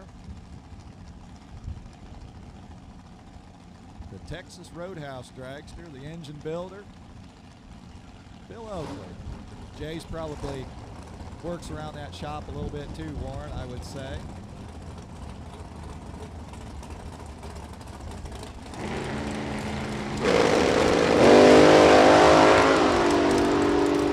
Well, Dad got the better light.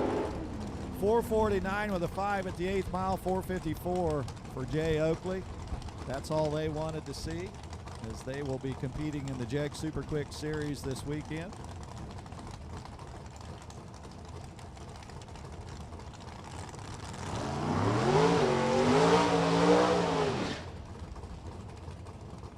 Should be Bob Locke over here in the right side of the racetrack, the Jegs.com lane, and am not sure who's wheeling that dragster down the left side.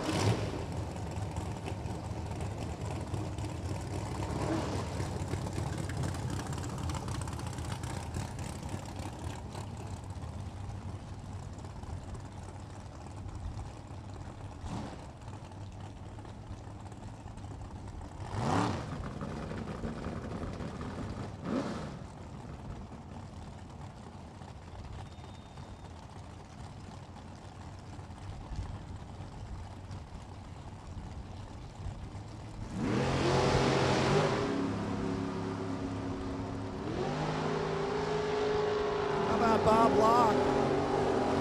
How about his competitor was 002, didn't have the better light. Bob Locke, perfect on the tree, 979, 158, 885, 182 on the other side of the fence. And from what I understand, this track runs southwest, more south than west as we look down track. And we're just kind of looking at that American flag out here. It's moving pretty good. I'm going to jump back out, jump back in. If you would.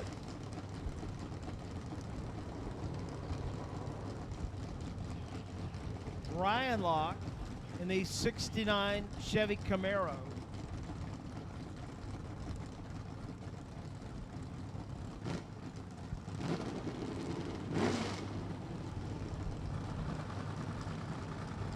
Once again, drivers, don't forget, turn your tech cards into the tower so we know who to pay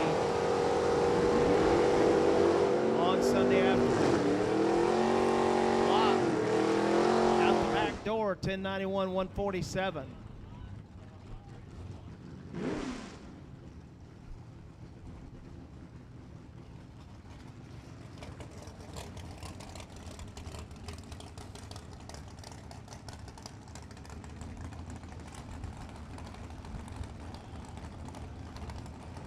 Jeff Sharp from Louisville. Tom Reese out of Cincinnati.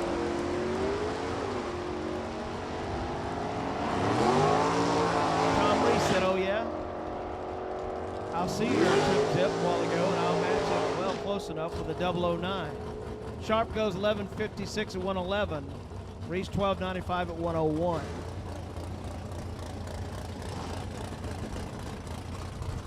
Once again, drivers, you do need to have your tech card into the tower. Once you get through tech, make sure you've got all your gear with you. Come on down.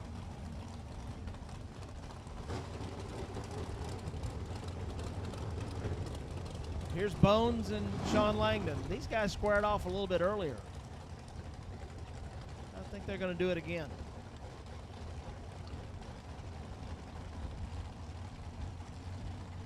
Bones out of Huntsville Engine, out of Huntsville, Alabama. Langdon on the red side, looking for 890. Double breakout. Wind light goes. Sean Langdon. Sort of. You don't think they're not practicing? Those guys are like, I would rather race against him, even in practice, because I don't want to race him in eliminations.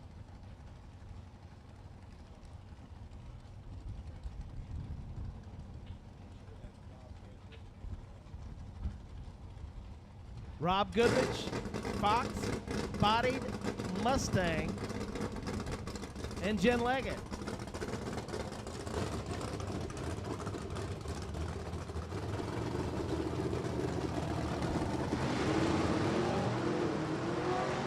And Ron says that they've got a new car this year.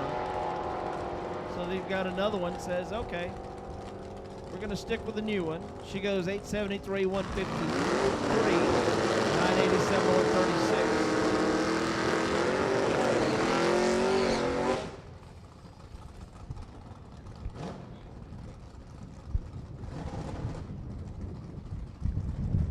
Larry Hill and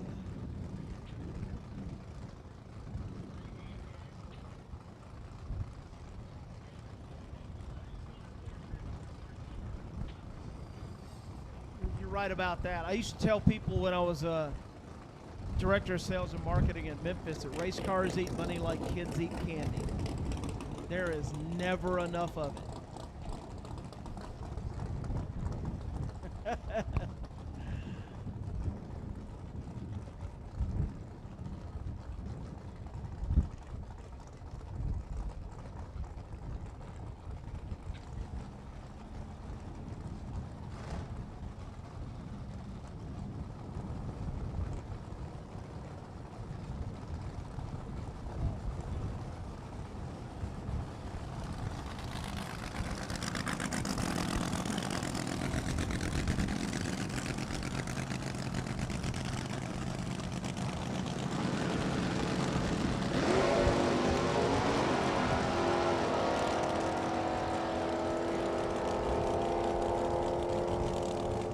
Larry Hill's 47 on the tree. His big CUDA 1058 and 123. I think he's leaving something in that car. I think that car will go faster than that.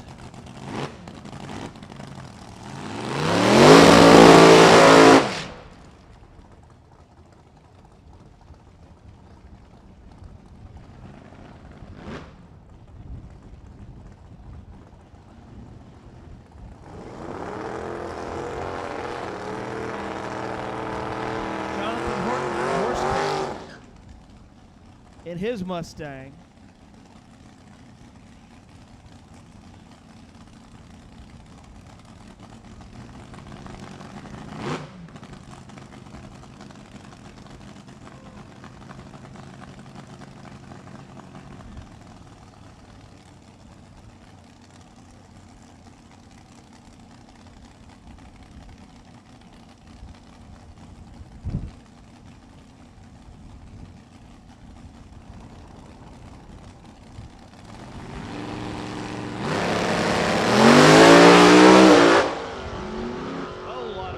Shake right there. You can look at the tire pattern that he had right there on the left side of the racetrack, and it literally looks like the tires just bounced up and down like a basketball. So the prudent thing to do, let off the gas, live to fight another day.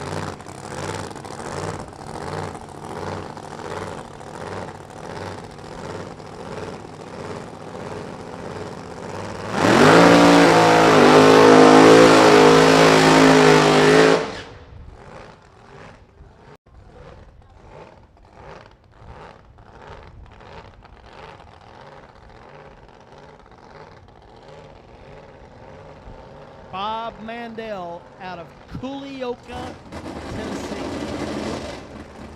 Say Culioca 3 times fast. Culioca, Culioca, Culioca. 1955 Chevrolet.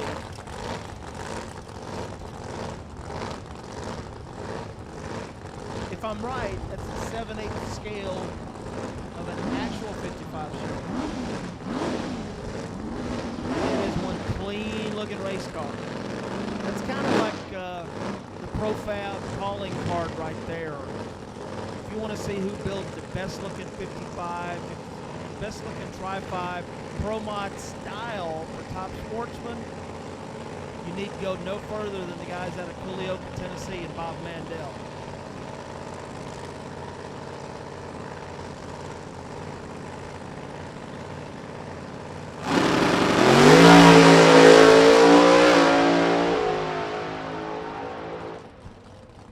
So there he goes. He shuts it off just past the 8th mile, goes 4:11 at 176.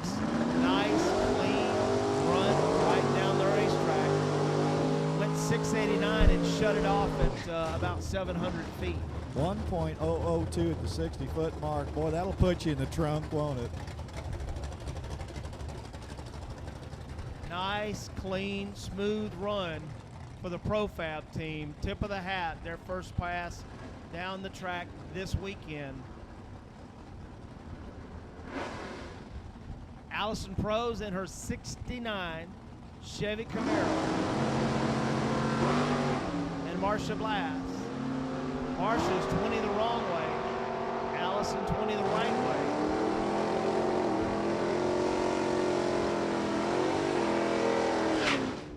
$10.95 to a $10.97.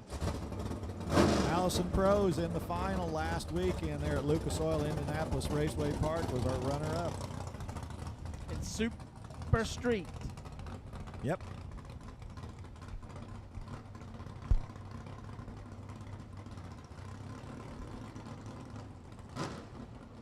Roger Heidel out of Franklin, Kentucky. 1970 model Mustang.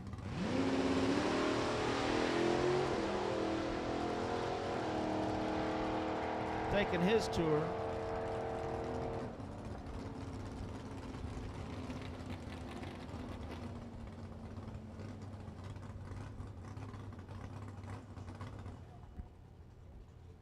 Looked like something came off the car.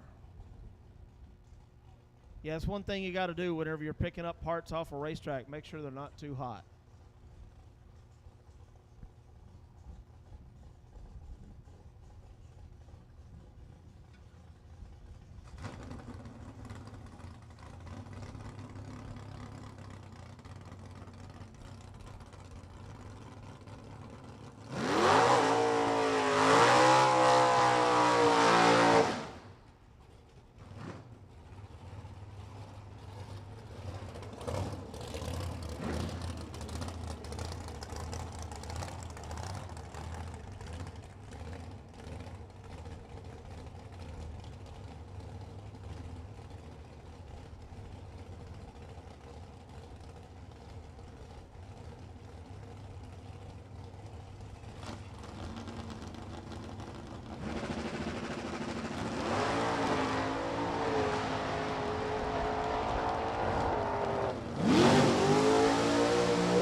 So we think Austin Alvey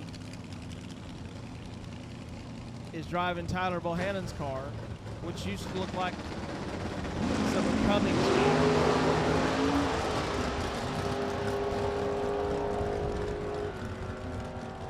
Look at that. Darren Keener, 449.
Chuck Bellinger out of Taylorsville, Kentucky. And here's Firebird.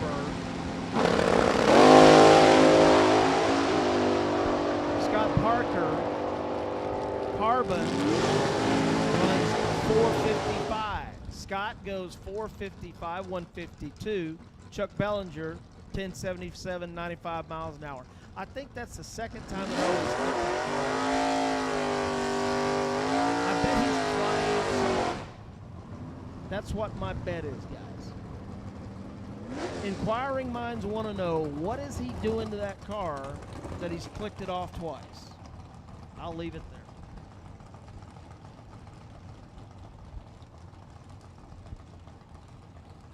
there. Here comes Rob Beal.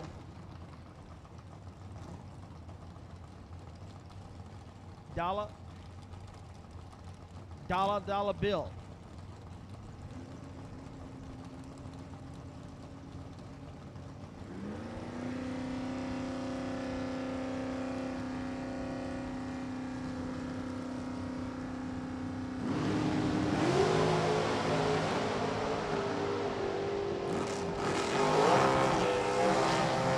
There we go, look at that. He goes 494 at 140.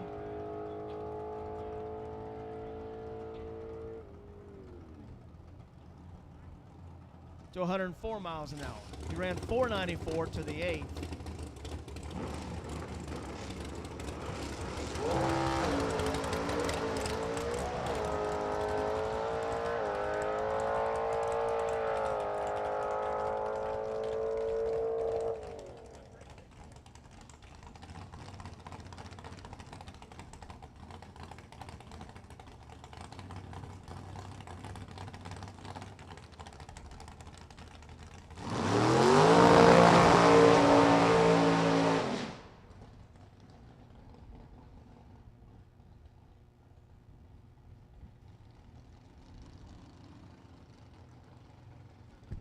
Once again, drivers, make sure that you do have your tech card into the tower.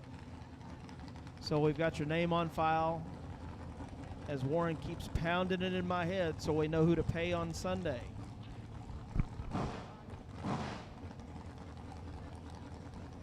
Or we could just split it up here and go to Texas Roadhouse. Hey, I love that idea. That's what I'm talking about. I wonder if he's got some Texas Roadhouse steaks in his RV he could cook up for us and bring them up here to the tower. Hey, listen, there is not a sign. All right, remember when you go to the zoo, it says do not feed the animals? Right. There is not a sign that says do not feed the announcers.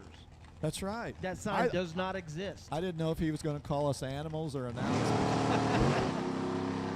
that goes for all of us. Carolyn, Smokey Joe. Hey, listen.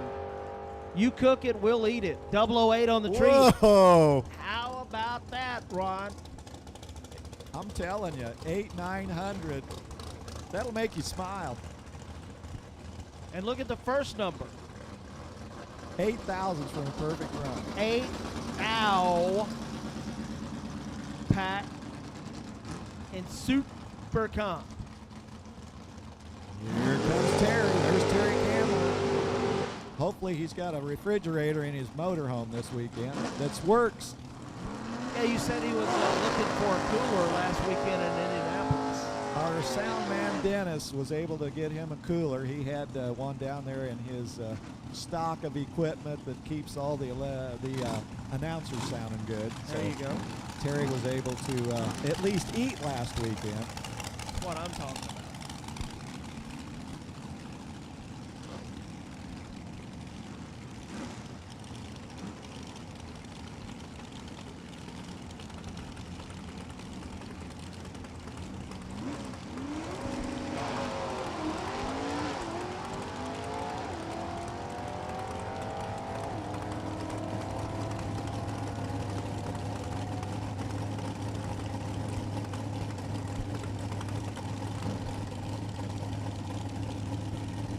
Stick, 12:46 and 104.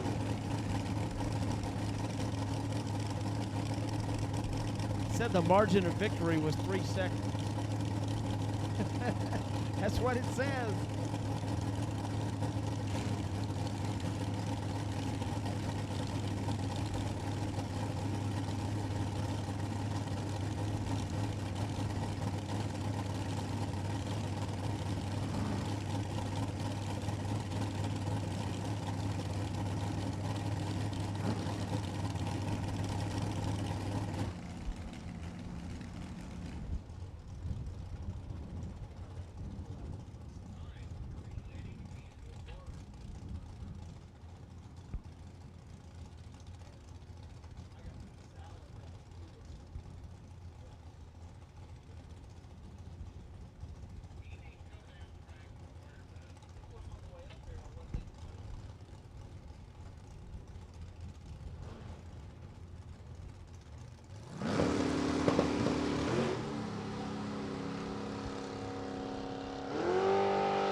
step downer, 8876, 170.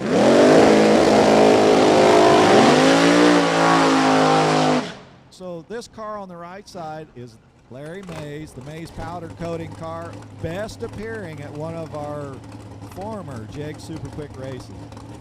There we go. And you know, a paint job will make your car go super quick. Matter of fact, if you've got a full-bodied car, you'll shave 1/10 of a second off your ET with a racing stripe. Yes, sir. Yes, sir. Helps with aerodynamics. So tailgate on or tailgate off on your pickup when you're drag racing? That's a yes. I think Leo actually told that the fifth of I believe he's telling me, he's got to be telling me the truth. Leo announced national events for a long time. 738 to 138.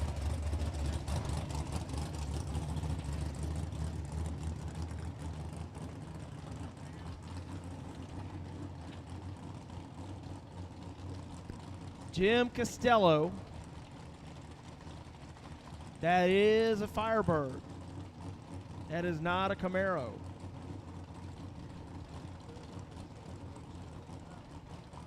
And Tommy Cook.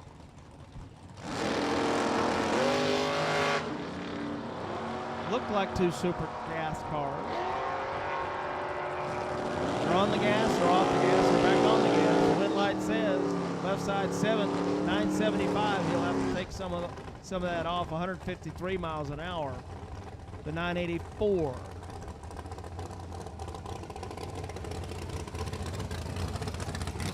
I love a Camaro or a Pontiac GTO with a vinyl top on it.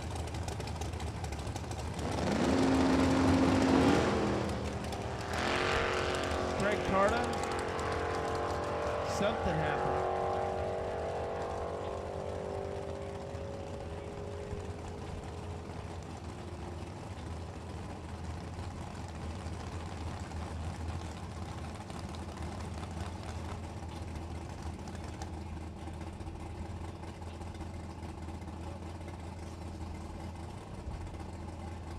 My mother had a 67 black on black Pontiac GTO. 327 with a 4-speed that she drove on the street. I would love to know. It's probably on a drag strip somewhere running. Warren asked where it is now, and I would love to know. Because I want to get my backside back when I was sitting on those black vinyl seats when I was a kid in the middle of the summertime. And you could fry a steak on those things back in the day. How many cars did you own that you wished you would have never traded off or sold? Just about all of them. Let's see. We had a 56 Chevy Nomad at one time. We had a 55 Chevrolet, my father's very first race car that he raced in stock eliminator at Halls. We had a 69 Nova. Track and raced for years. I had a 71 Nova that I drove on the street that had a hood scoop on it. That's true. I was driving. They didn't have junior dragsters back in the day, so I went bracket racing when I was 15 years old. So I was driving a 69 Chevy Nova on the racetrack. When I got my license, I had a 71 Chevy Nova that was puttering around in high school. Those were some fun times. And then my mother's 67 Pontiac GTO, heaven only knows what one of those in pristine condition would be worth today, guys.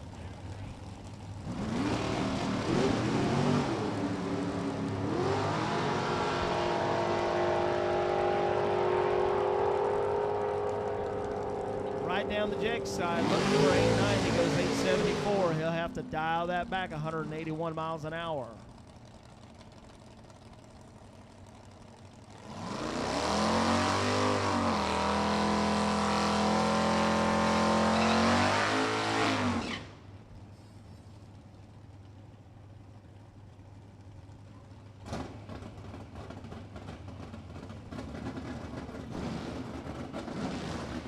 I'm going to go with Mercury Zephyr.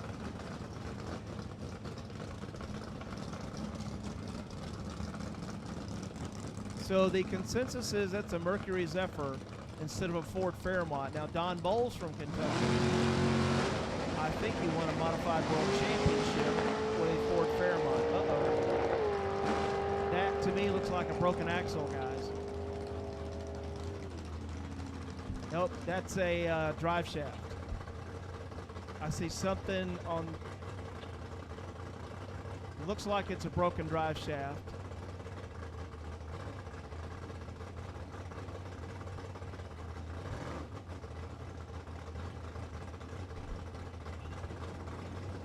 Nope, I'm wrong, and that's a good thing.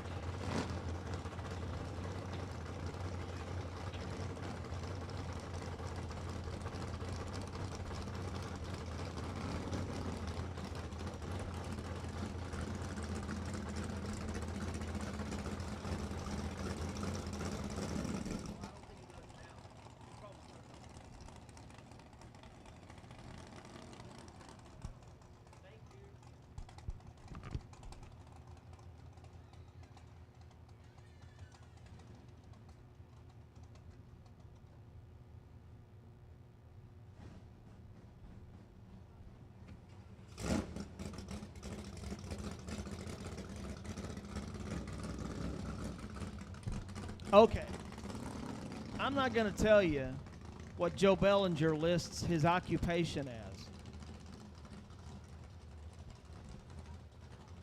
Are they seeing that on dragracer.tv, Warren? Uh-oh.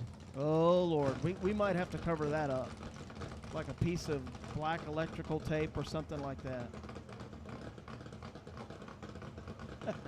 So, all right, here we go. You got to tune in tomorrow to dragracer.tv to see what Joe Bellinger's occupation is. How about that, guys? That's perfect.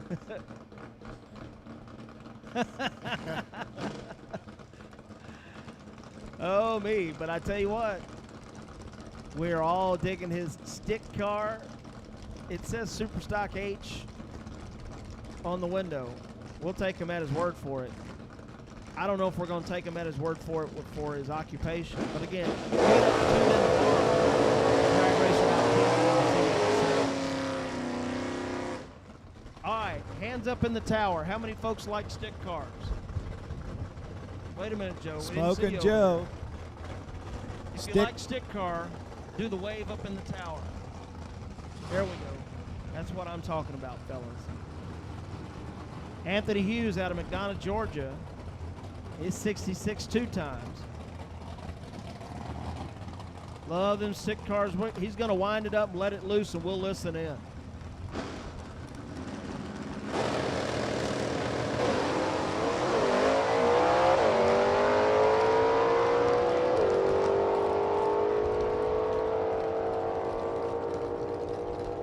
I could go to sleep listening.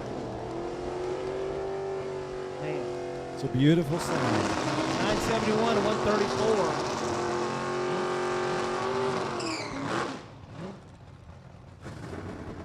That'll bring up Stacy McGarty.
Stacy McCarty, he's 007 on the other side, goes 930 at 143 to 1068 at 118.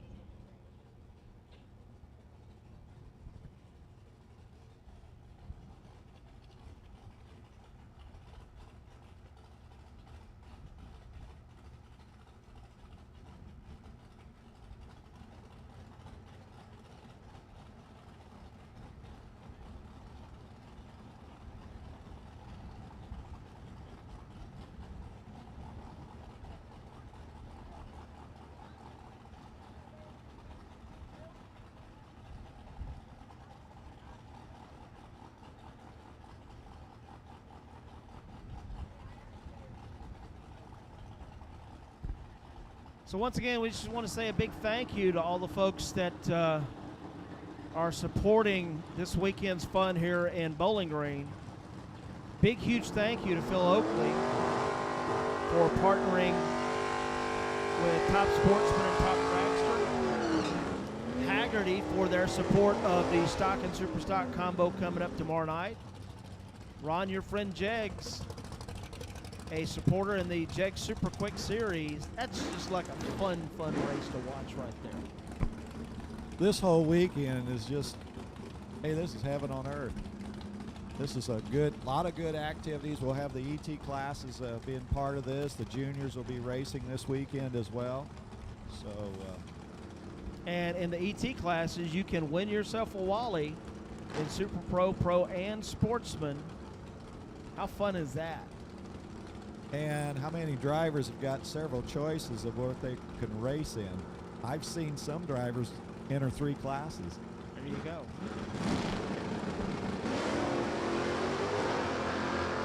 Marissa Hammond and Amanda Fouts, ladies battling out. Right down the 4 mile. Both of them went red. Marissa's there first, 11:35, 1:16.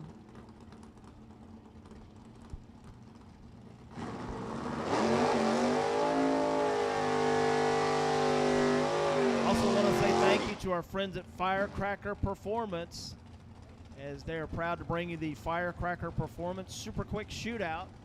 That's for the 8 best cars in Super Quick throughout the year, and that'll be at the last event in 2022.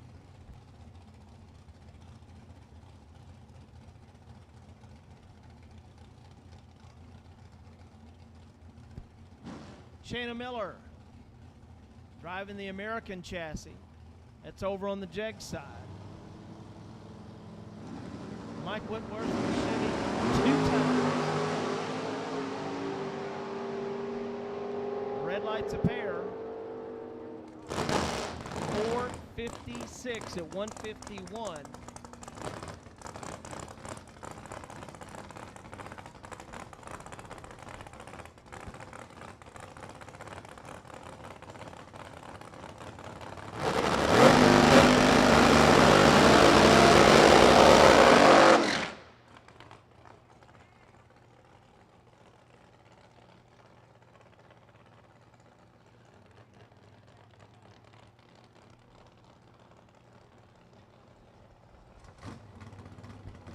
Rick Corn and his Top Sportsman. I don't think he got down the track last time. Had a whole lot of tire shake just about the time he got to the track.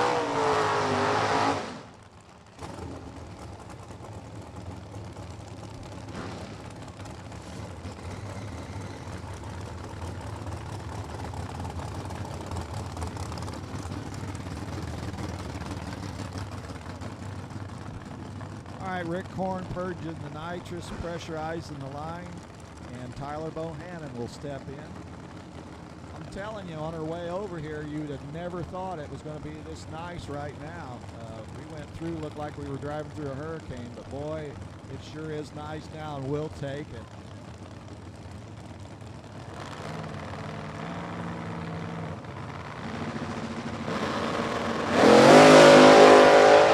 Whoa, Rick Korn wiggling the back into that race car and wisely dropped out of the throttle. And Bohannon is still doing his thing over there in the Budweiser lane. just kind of easing it down there. He was out of power down there as he crossed the finish line. That's what tested tunes all about. Stuff together.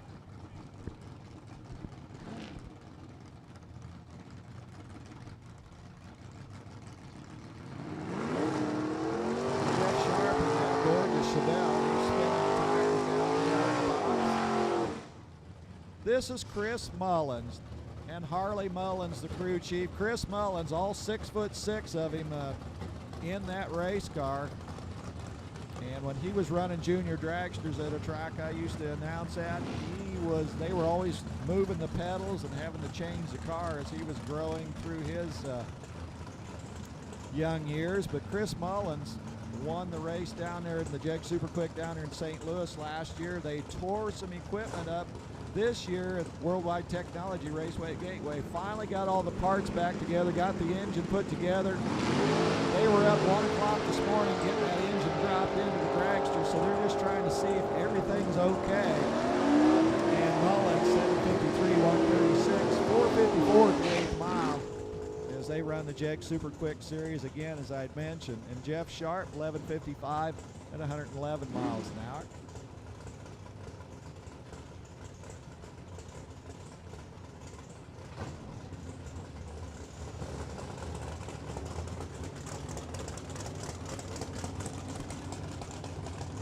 Julie Ochoa over there in the Firebird over there in the Budweiser lane. Mitch Autry's flying down the Jegs Super Quick or Jeg.com lane. Get it right.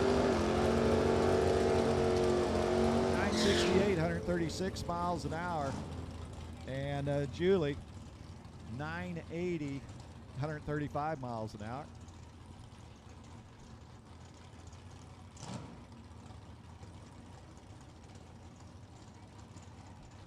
All right, again, we know the scoreboards are hung up, and we're going to take a look at that. Your timetables spot on with our scoreboard down there. There's been a lot of moisture and a lot of rain down here in the last few days, and so we're going to go down there and take a look, take a peek at the scoreboard down there. Camaro Costello is back, Evansville, Indiana racer in the Copo.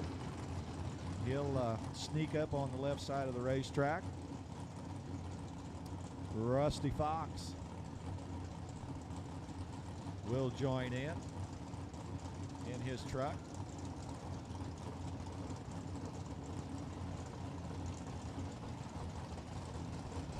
Right.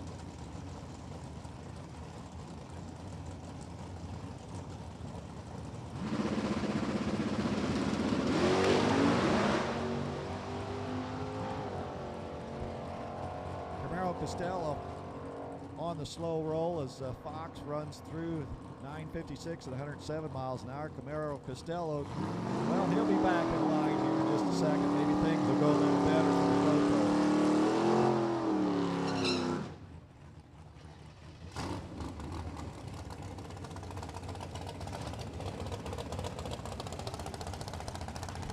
Greg Carter's Camaro out of Franklin, Kentucky. I'll tell you what, Warren's sitting over here and running the dragracer.tv, and he's getting these names all figured out. Now we're running blind up here. That's right. We all help each other. Yeah, that was pretty good. Carter, 1,000 foot, quarter mile, 1086, 120 miles an hour.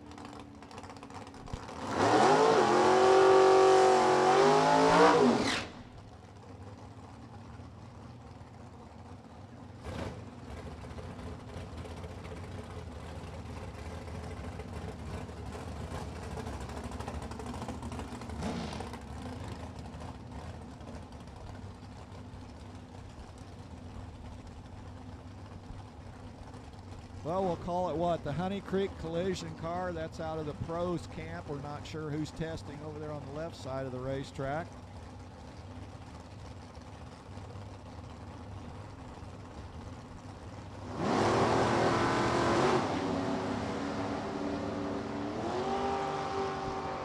Tyler Sizemore, Jegs Super Quick.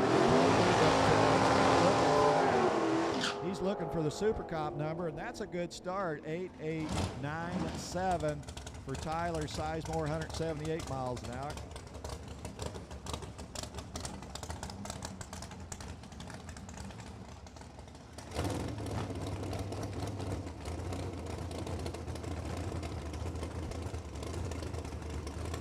Probably one of our Super Gas cars over here on the right side. We'll see what they reveal to us down there at the finish line.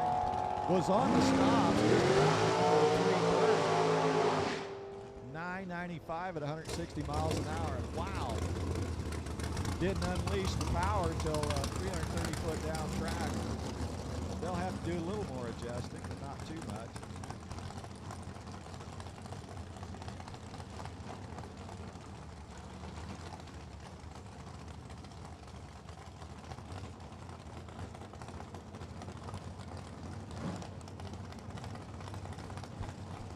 So one of the dragsters out of the Bo Butner camp. We not sure who's wheeling the car, but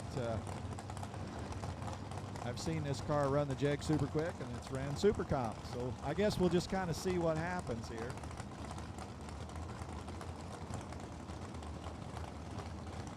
If they're on the stops, it's probably running Super Comp. Probably Jegs Super quick. About 452, and that's all she wrote. So that's a Jegs Super quick tune-up run for one of the drivers that runs for the Butner team.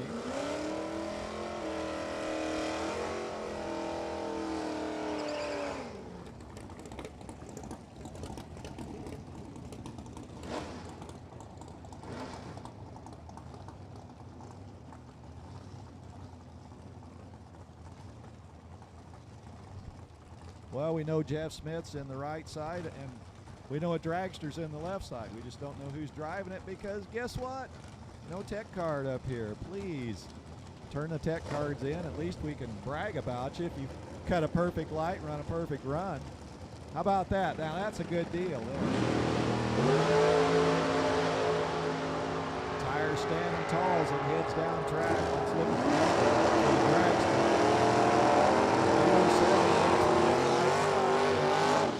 Hard to tell with the numbers at the 8th and a quarter, but Jeff Smith 1160 to 112 miles an hour. Two more door cars step in from muscle car era number 1.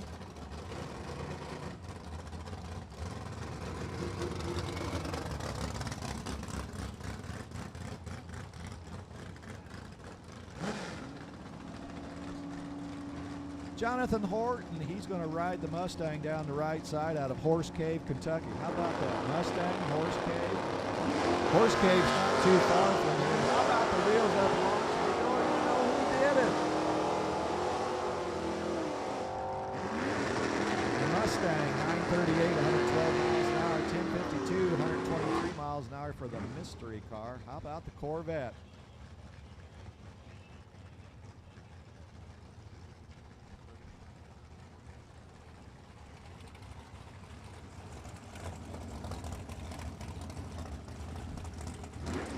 All right, listen up, and this is a good point from Warren Evans. We're only running till 6. Please plan your runs accordingly.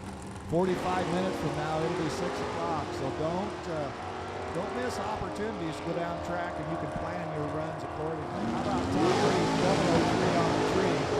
Mike Robinson, 1187, 110 miles an hour. Tom Rees, 1296. So again, 45 minutes from now, the fun will be over for today. 6 o'clock, they'll close the gate to the 8th or quarter mile. So please plan your runs accordingly so you can get as many in efficiently as you can.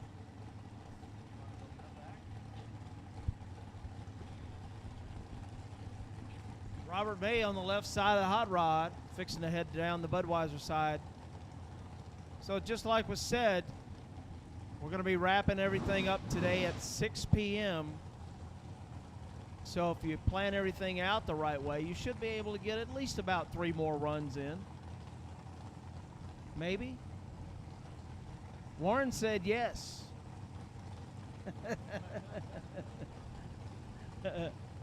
All right. So yeah, still about 45 minutes left in test two. So again, we're going to 6 p.m. And those drivers were trying to find the Jegs Super Quick index at 450, 491 at 140 on the Jegs side, 483 at 142. Quick.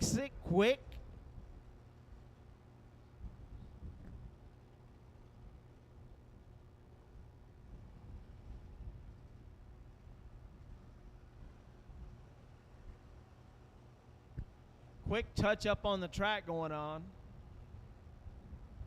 And we will be back in just a second. So again, we are running until 6 p.m. So unofficially, that means we have, how much time, guys? 45 minutes. Warren's over here and like, okay, ready to go eat at 6 o'clock. Warren says he's a foodie.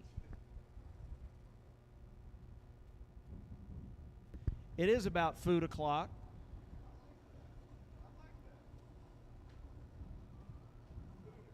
That's what I'm talking about.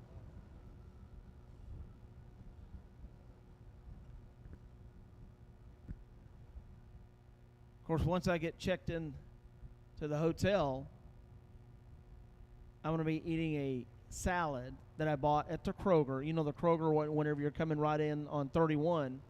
So I stopped in and got a couple of salads. So that's what I'm going to be scarfing down tonight at the hotel.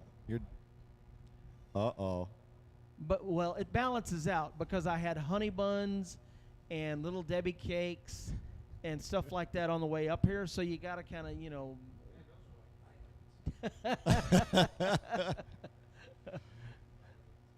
That's right. Well, with that salad, your doctor's going to love you for that. I tell you what, my blood pressure needs to love it too. Yeah. Those 2 blood pressure medicines that I'm on is like, oh, okay, you need to eat a little bit better.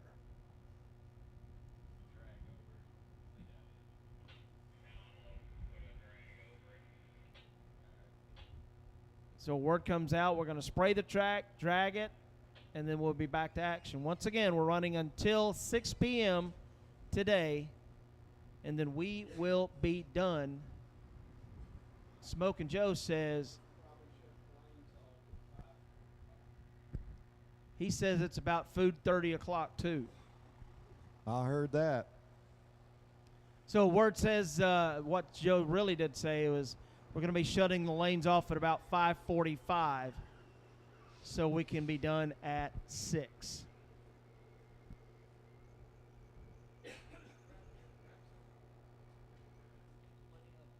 All right. You want some of these too? There. I'll keep them in my pocket. They say potato chips.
inside. Mark McDonald.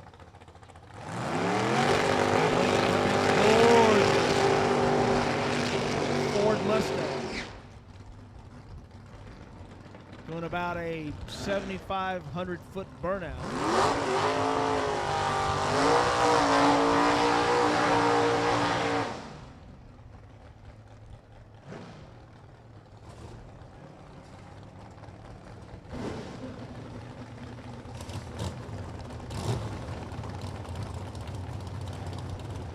Tyler Bohannon, racer, car owner, race promoter. Is there anything that Tyler Bohannon's not doing these days?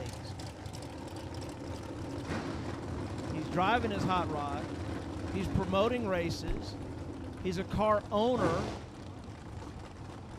I know what he's not doing. Okay, what's he not doing? He's probably not sleeping a whole lot with all that plate being that full. I bet that's right. And I think he's about to get married, too.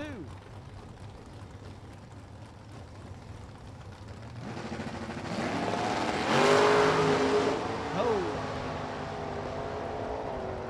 Well, I tell you what, Mark McDonald got his money's worth on that pass. The car headed straight for the center line and just about 20 feet past the 60-foot mark. I guess that would be 80 feet, guys. He was right up on the center line. I think he was getting a close look at that Jegs sticker on the bottom of that concrete next to the tree. He's like, I've never been out there to see what that really says. But he was able to see it without glasses on. Man, right.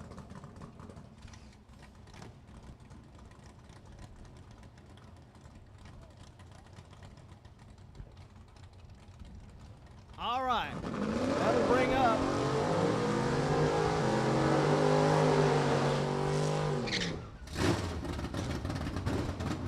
Marsha Glass, the Chevy Nova.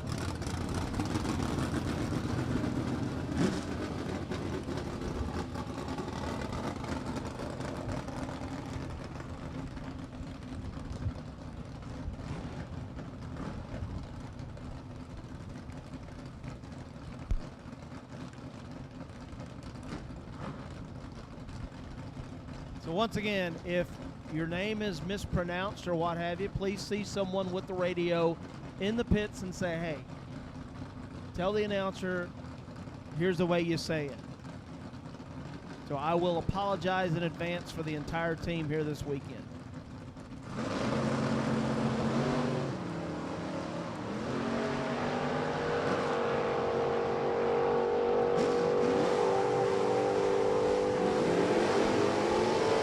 Looking for 1090, 1088, 127 to 1109 and 129. Here is Jim Schechter. Warren says he's a former U.S. National winner and a budding announcer. That's a Chevy Cavalier in the Jegs side. That is a stick car.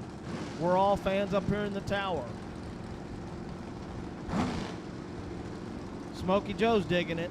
He's going to wind it up, let it loose. Let's listen in.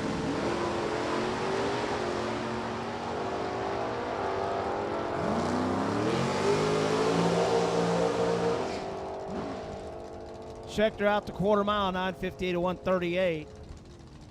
Tommy Mattingly, 11:82 at 1:08.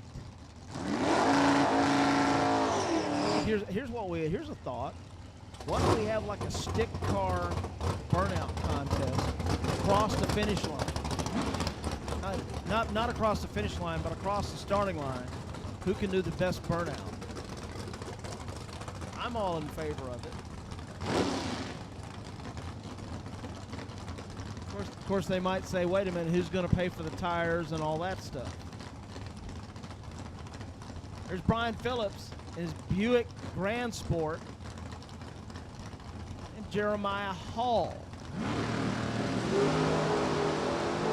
Jeremiah looking for 450, goes 449 at 153, throwing his hat in the ring. And I was listening to the guys earlier, and they said the tightest field in Jegs Super Quick history was 1/10 of a second right here in Bowling Green before. Now that is threading the eye of a needle. Chuck Bohannon, Larry Hill. These two guys know each other real well from racing right here in the Combo Series. They're going to be doing more of that tomorrow night. Haggerty Clay Jones Memorial, $5,000 to win. Chuck Bohannon headed right down the Budweiser side, 949 140. Larry Hill, 1054 123.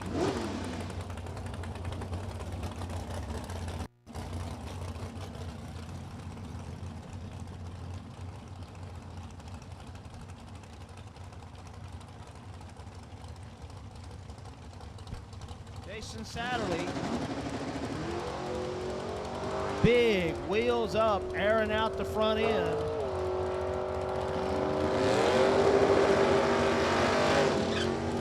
I hope he's got his oil pump line running out the back end of the oil pan instead of the front end. Goes 1088 to 129. Rob Goodrich in the Mustang, Jim Costello in the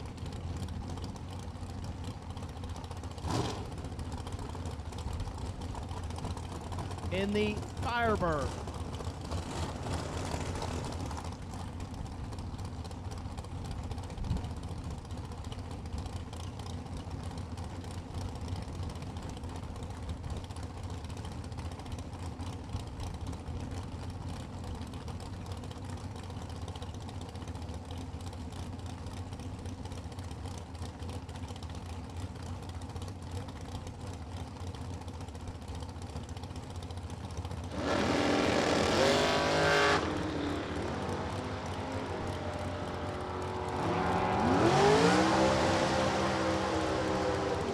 I believe they're looking for 990.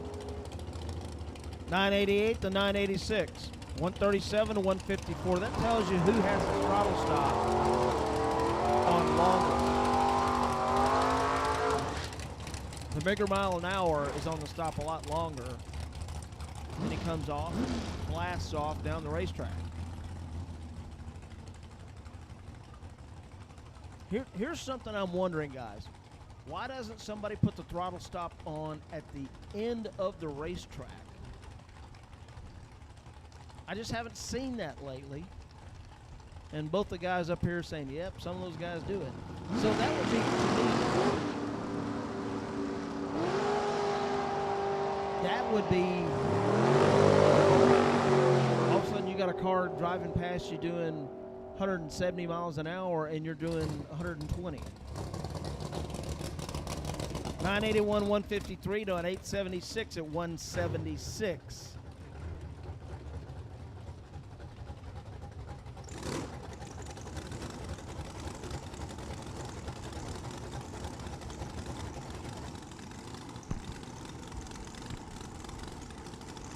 So Glenn, probably the most renowned version of the reverse throttle stop within the last couple of years was James Kunkel, Super Comp racer, decided to try the reverse throttle stop out at Topeka in his Lumina. He was the only door car in the category. Out of 118 dragsters, he was the only door car. Went reverse throttle stop, won the first divisional race. Keep in mind, this is the first weekend he ever tried it. And then in the second race of the double, he did it again. He won 17 straight rounds undefeated, but won both ends of the double, running the reverse throttle stop in his Lumina. I remember watching that on dragracer.tv, listening to Bob Unger call it, and just being ecstatic about the door car beating all the dragsters. Now we know how he did it. And the first weekend that he's ever tried it and won and doubled up both days. Unbelievable. 1091 and 129. Right down the Budweiser side. Don't forget, folks, we're going to be closing the staging lanes in just about 15 minutes. And we will be wrapping everything up at 6 p.m. So it's right now unofficially 5:30 my time. So don't forget, staging lanes will be closing in about 15 minutes. I can get that.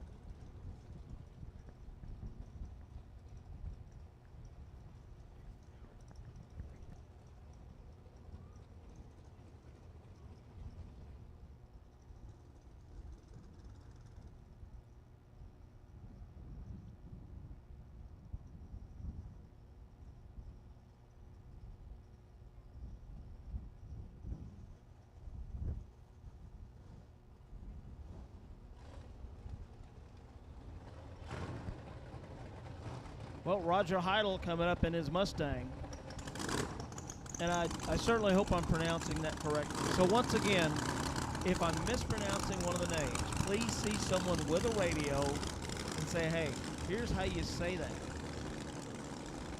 Please do not come up and pound the announcer.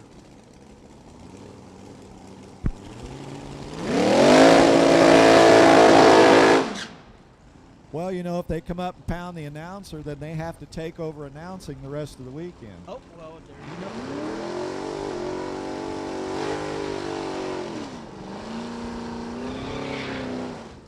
Well, that means if they announce, that means William Tharp's going to find something else for the rest of us to do. Drive their race cars. How's that sound? Loading his trailer? Uh-oh, there we go.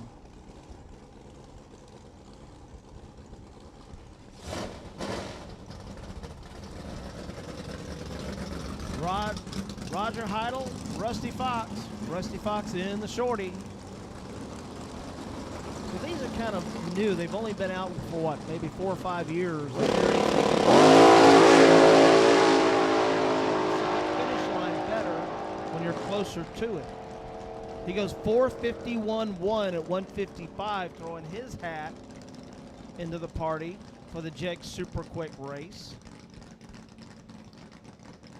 To 12:05 at 83 miles per hour for Heidel. Right lane, Jimmy Gower, Litchfield, Kentucky. He says he's retired. Oh, stock. That means it's a whole lot of race car and a little bit of engine.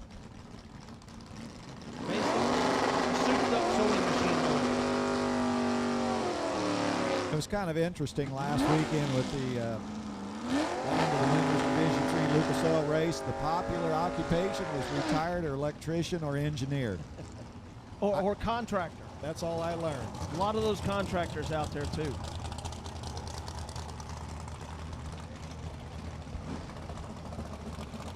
Jimmy Gower and Anthony Hughes. I wonder what size engine is in that O-stock car. That's probably about a 265, guys. What do you think? With the front end about 2 feet in the air. Drifting a little bit toward the north. Hughes, 1170, 110.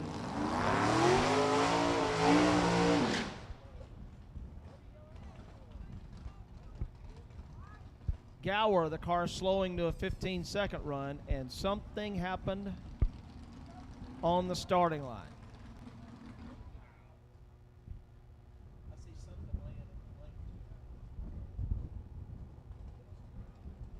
No, I see a piece right, or it's a spot on the track right at the 60-foot.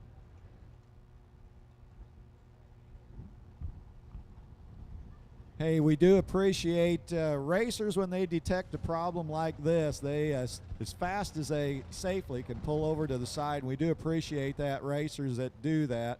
We could hear the kapow up here in the tower. So we do.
but he's throwing in his hat in the Super Quick Series. 452 and 152.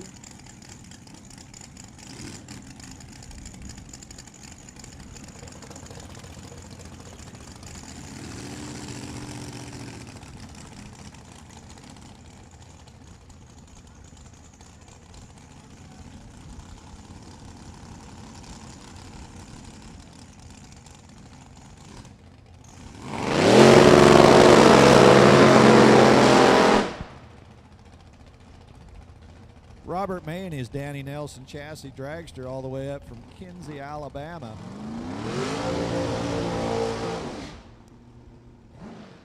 Shanna Miller's American chassis dragster out of Philpott, Kentucky.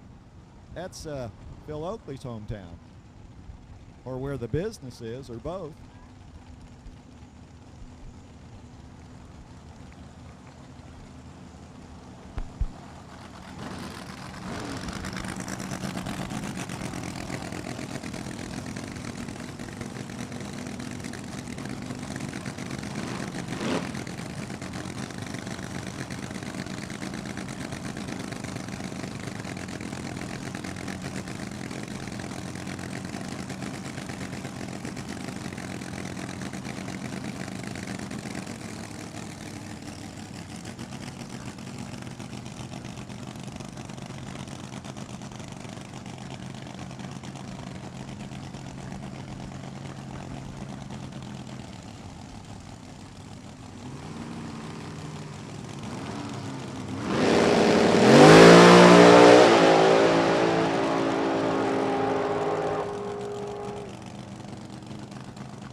Well, Phil Oakley says, let's try this one more time.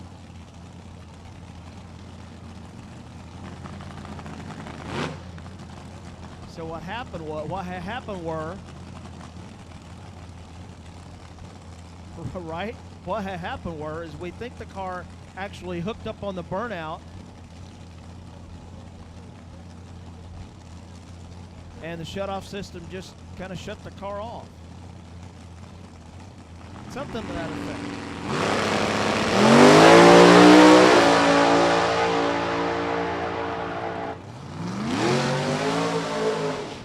Running top dragster goes 657, 146. A little too fast to be in the Super Quick Series. He ran 390 to the 8th. Just a tad too fast.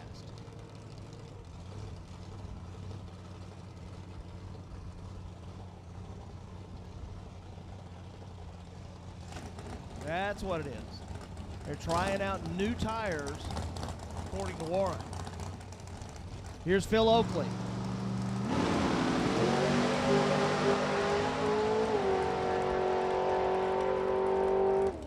Yeah, it's not hurt. He goes 431 to 164. Only 0.2 under the index. So I think low, there you go. Perfect low ET of the meet for Jegs Super Quick right there. Bones Ewing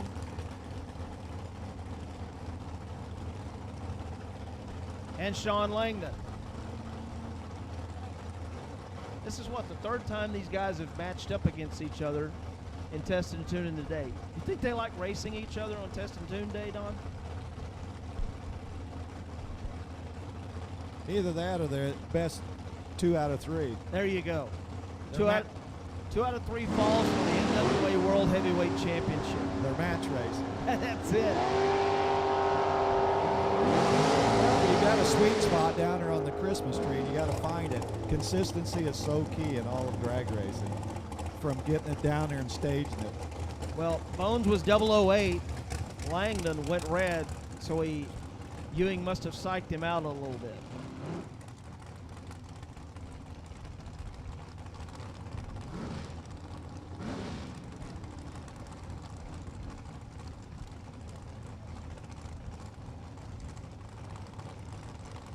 Brian Casson out of Evansville.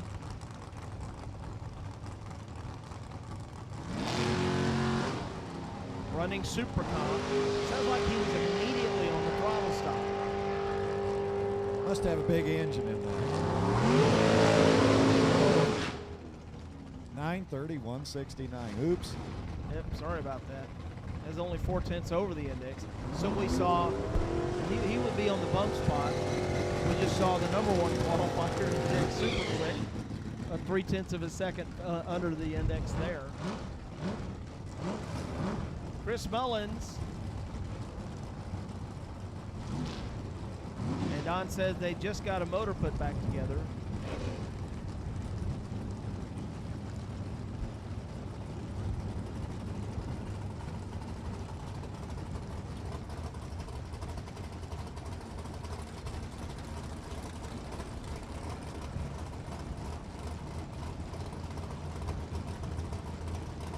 Got the engine done at 1 a.m. is what I'm told. 24 on the tree. And Johnny Matthews. There you go. He's throwing his hat in. 453 at 151. Matthews, 1124. Camaro Costello out of Evansville in the Copo. Jeff Sharp out of Louisville. Yep. Harley, does that look pretty good? I know he's tired. Got to be tired. That's right. Because they come from Central Illinois, 1 o'clock in the morning, getting the engine all buttoned in, load it, run here. That sleeping on the way here, if they slept at all. Right. But you know, these stories have been happening to a lot of racers. They've been down that road. That's how dedicated they are. Camaro Costello, wheels up charge out of the Copo. 843 at 162. Jeff Sharp, 1157 at 111.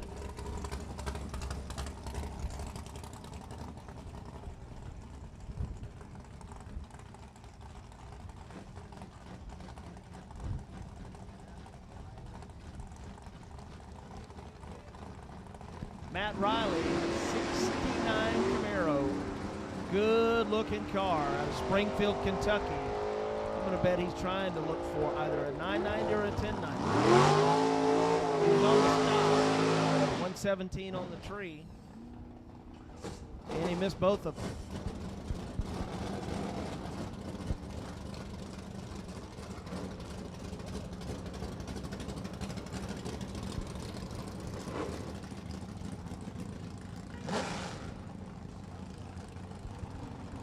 Scott Wright out of Old Hickory, Tennessee. That's right in the Nashville suburbs. Another driver from the Nashville suburbs that won a world championship in 1974. Had an E-Altered, was named David Majors.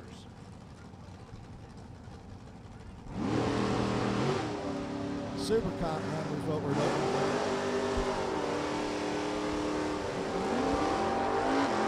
Well, the runner out of Old Hickory goes 881. It's about 900 too fast. At 176, and he'll get it dialed in for tomorrow. Amanda Fountain, Tom Reese. There's the dental hygienist. Yeah, you guys don't tell her to watch when I smile.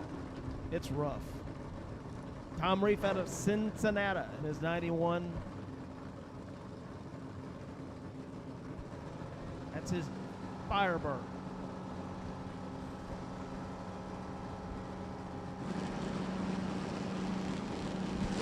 All right, folks, one more minute. If you are not in staging, in one more minute, you will be late. Staging lanes closed in one more minute. Once again, staging lanes are closing in 1 more minute. It is almost 5:45, and let's see.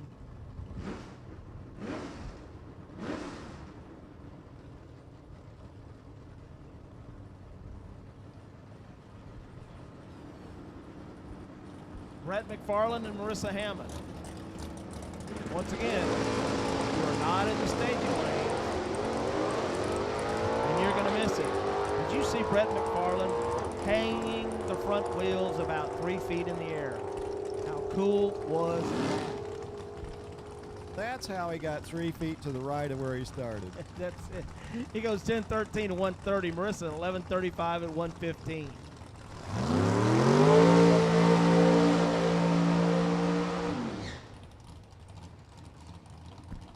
So it is unofficially 5:45. That means staging lanes are closed. Again, staging lanes are closed. We're going to run what we've got, and that's going to be it. Staging lanes are closed for the day.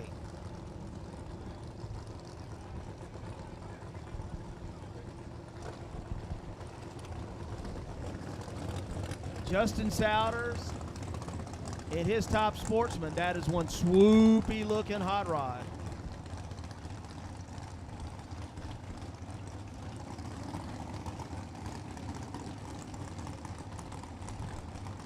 A good looking hot rod right there. Souders purging the nitrous, trying to get the pressure right. Tim Brannon in the pick-em-up truck. Tim Brannon, another one of them versatile drivers that he's run the Jegs Super Quick series as well in the past.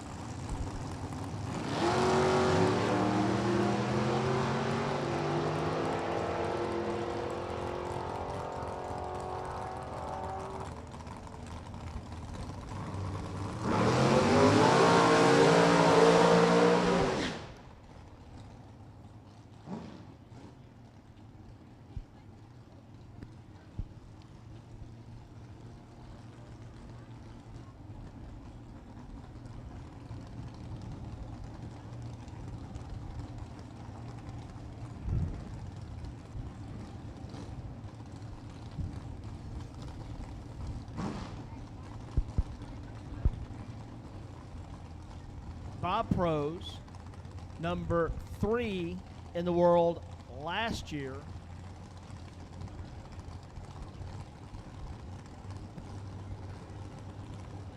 Looking for 890.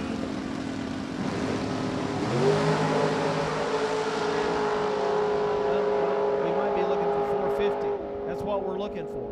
Prose goes 457 to 151, 455 at 150. Tell you what, guys, the way it looks, I'm thinking we're going to be close to that 1/10 of a second for the entire spread for the Jegs Super Quick race tomorrow. Well, 75 degrees and dry air tomorrow.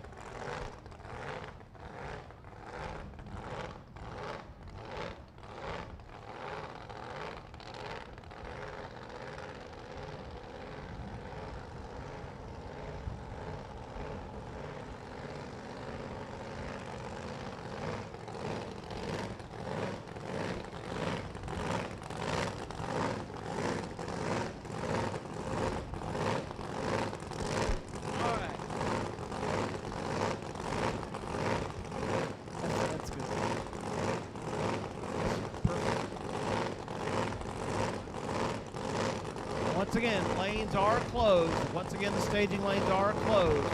Okay. Unanimous consensus of everybody up in the tower is we think this is one gorgeous looking hot rod. From the ProFab team in Coolioka, Tennessee, this is Mr. Bob Mandel. He builds some of the best looking replica 55 Chevrolets in the country. He's going to take a stab at Top Sportsman.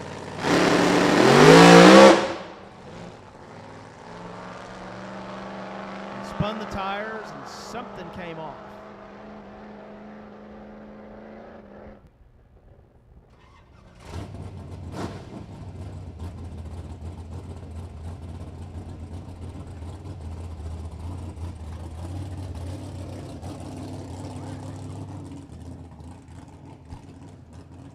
Don't forget, remember, the staging lanes are closed. The staging lanes are closed. We're going to run what we've got, and that will be it for the day.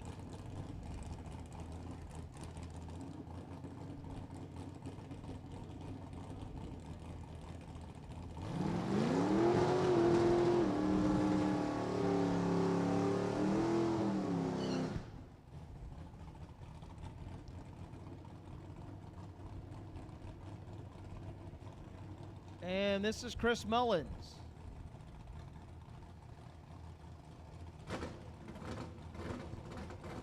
Greg Carta. That's what it is. We got two cars with the same number. That was my mistake.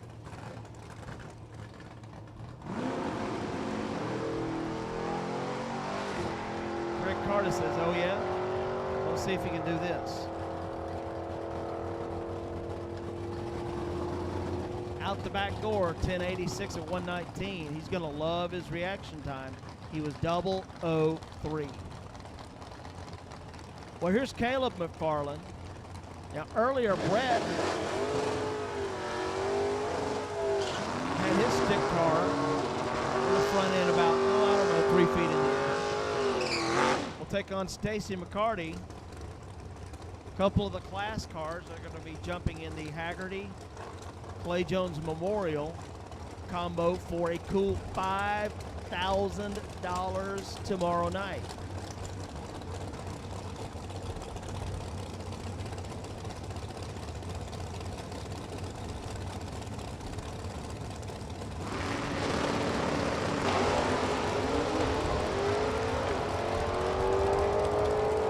Sky high goes Caleb McFarland, wheel stand of the day.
Cincinnati's 004 the wrong way, looking for 890. Look at that, 8.903 at 181.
Tyler Sizemore and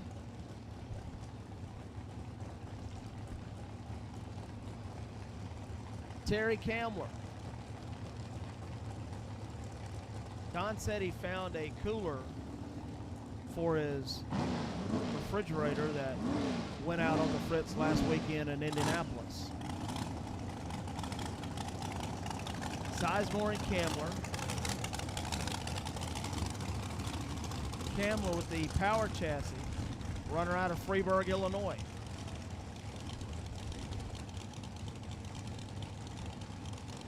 Oh, wait a minute, we made a mistake.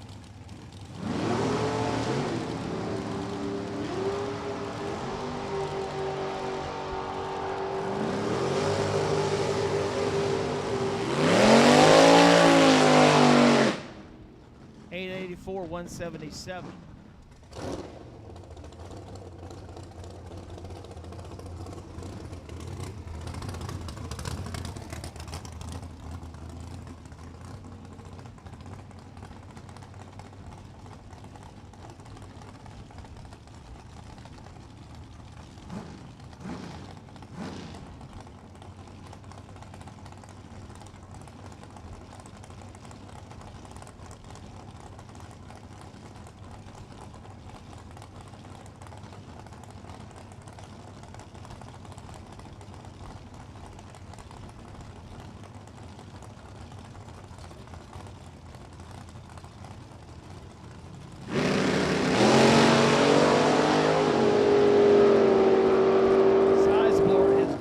For the wrong way. Look, he goes 4.505. I believe that's the second dead on 450 of the day.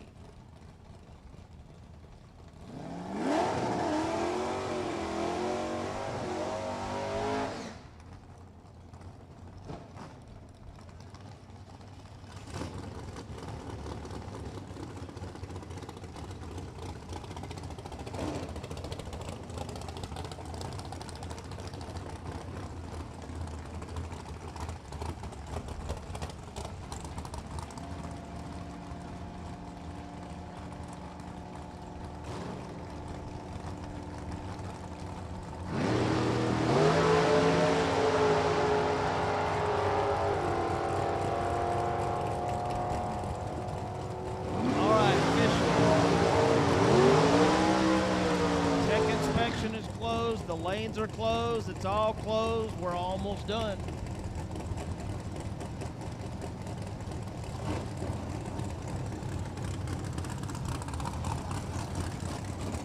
So once again,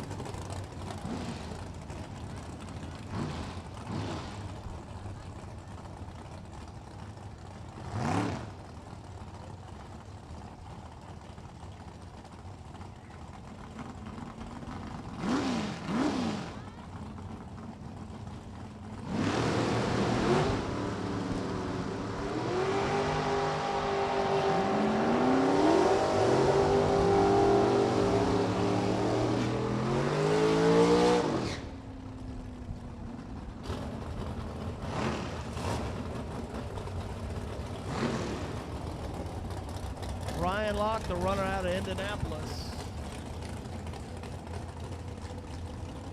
and Allison Prose. We've got just maybe 2-3 pair of car left. Just about finished.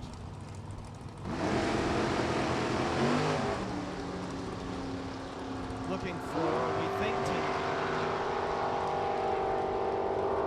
we know they're looking for a 90. There we go, 1087. 1087, 147, 1094, 140.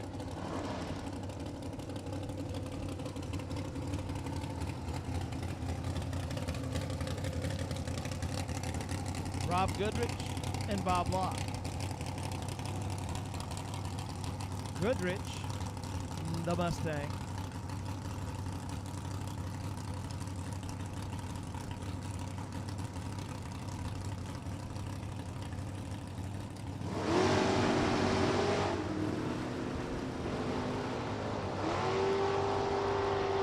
Off and running Kevin Nickerson would say, red lights a pair, 992 to 993. Not too bad. That'll get you past the first one.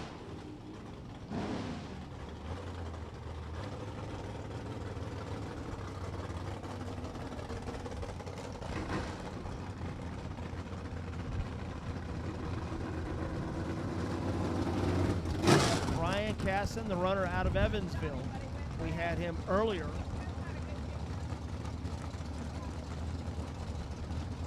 Electrician, contractor, and retired.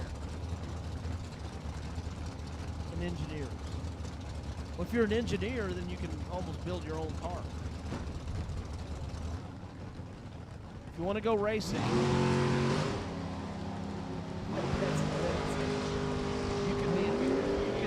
electrical engineer contractor. That's what Warren says.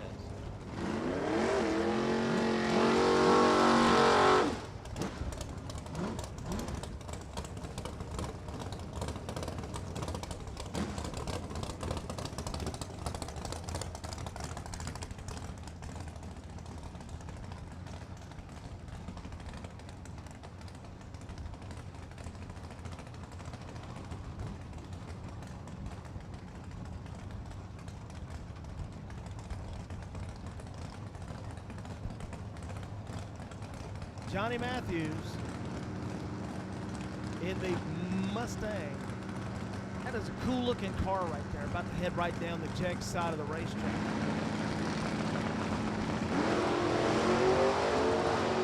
He lines the car up when it points toward the center line and then winds up going right down the racetrack. Perfect. 11:19 to 86 miles an hour. 11:78 108. Once again, tech is closed, the trailer's closed, staging lane's closed. We are closed for business.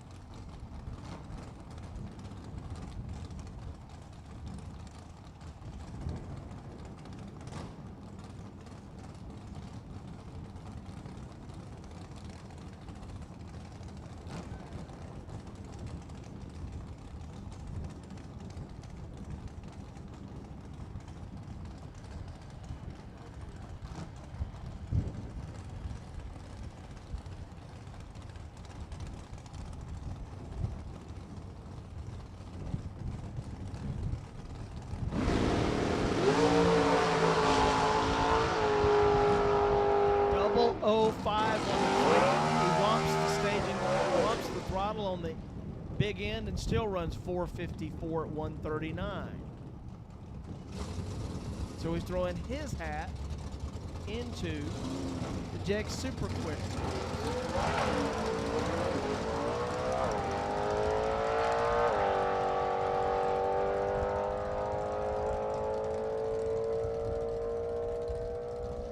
Here we are.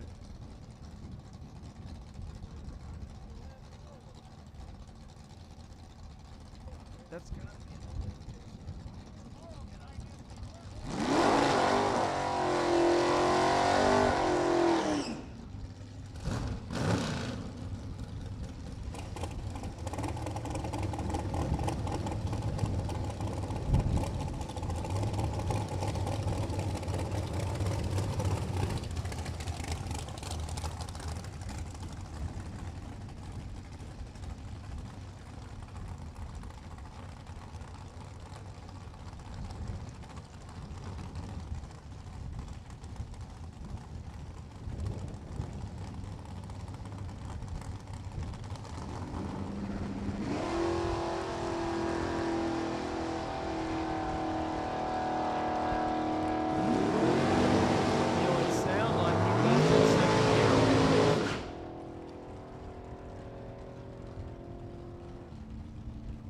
If he had it pulled down, if he had the column shift with his automatic. He still goes 1335 though, but the car did sound like he left in second gear.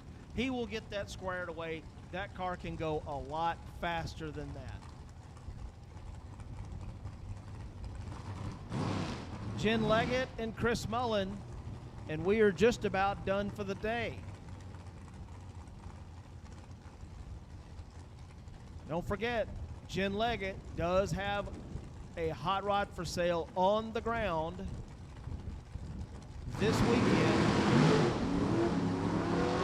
That's correct. It's not this one that's for sale. 9 flat at 148 to 903 at 180. And ladies and gentlemen, is that all the cars out there, Warren? Are we really done? We are? Well, I'll tell you what. On behalf of Don and Warren and Miss Carolyn,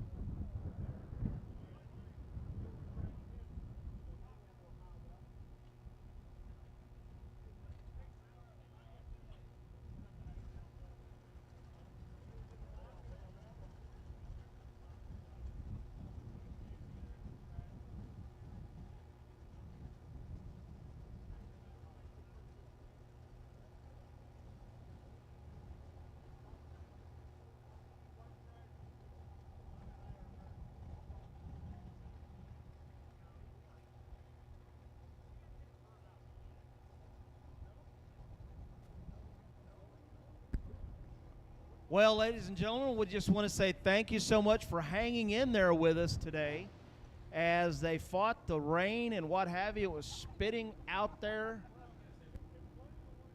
all day long. And so don't forget, gates will open at 8 a.m. tomorrow morning. Tech inspection starts 8 a.m. Qualifying and time trials begins, Ron, at 10 a.m. So for Ron and Warren and Miss Carolyn and Smokey Joe, that's all, folks. And good night.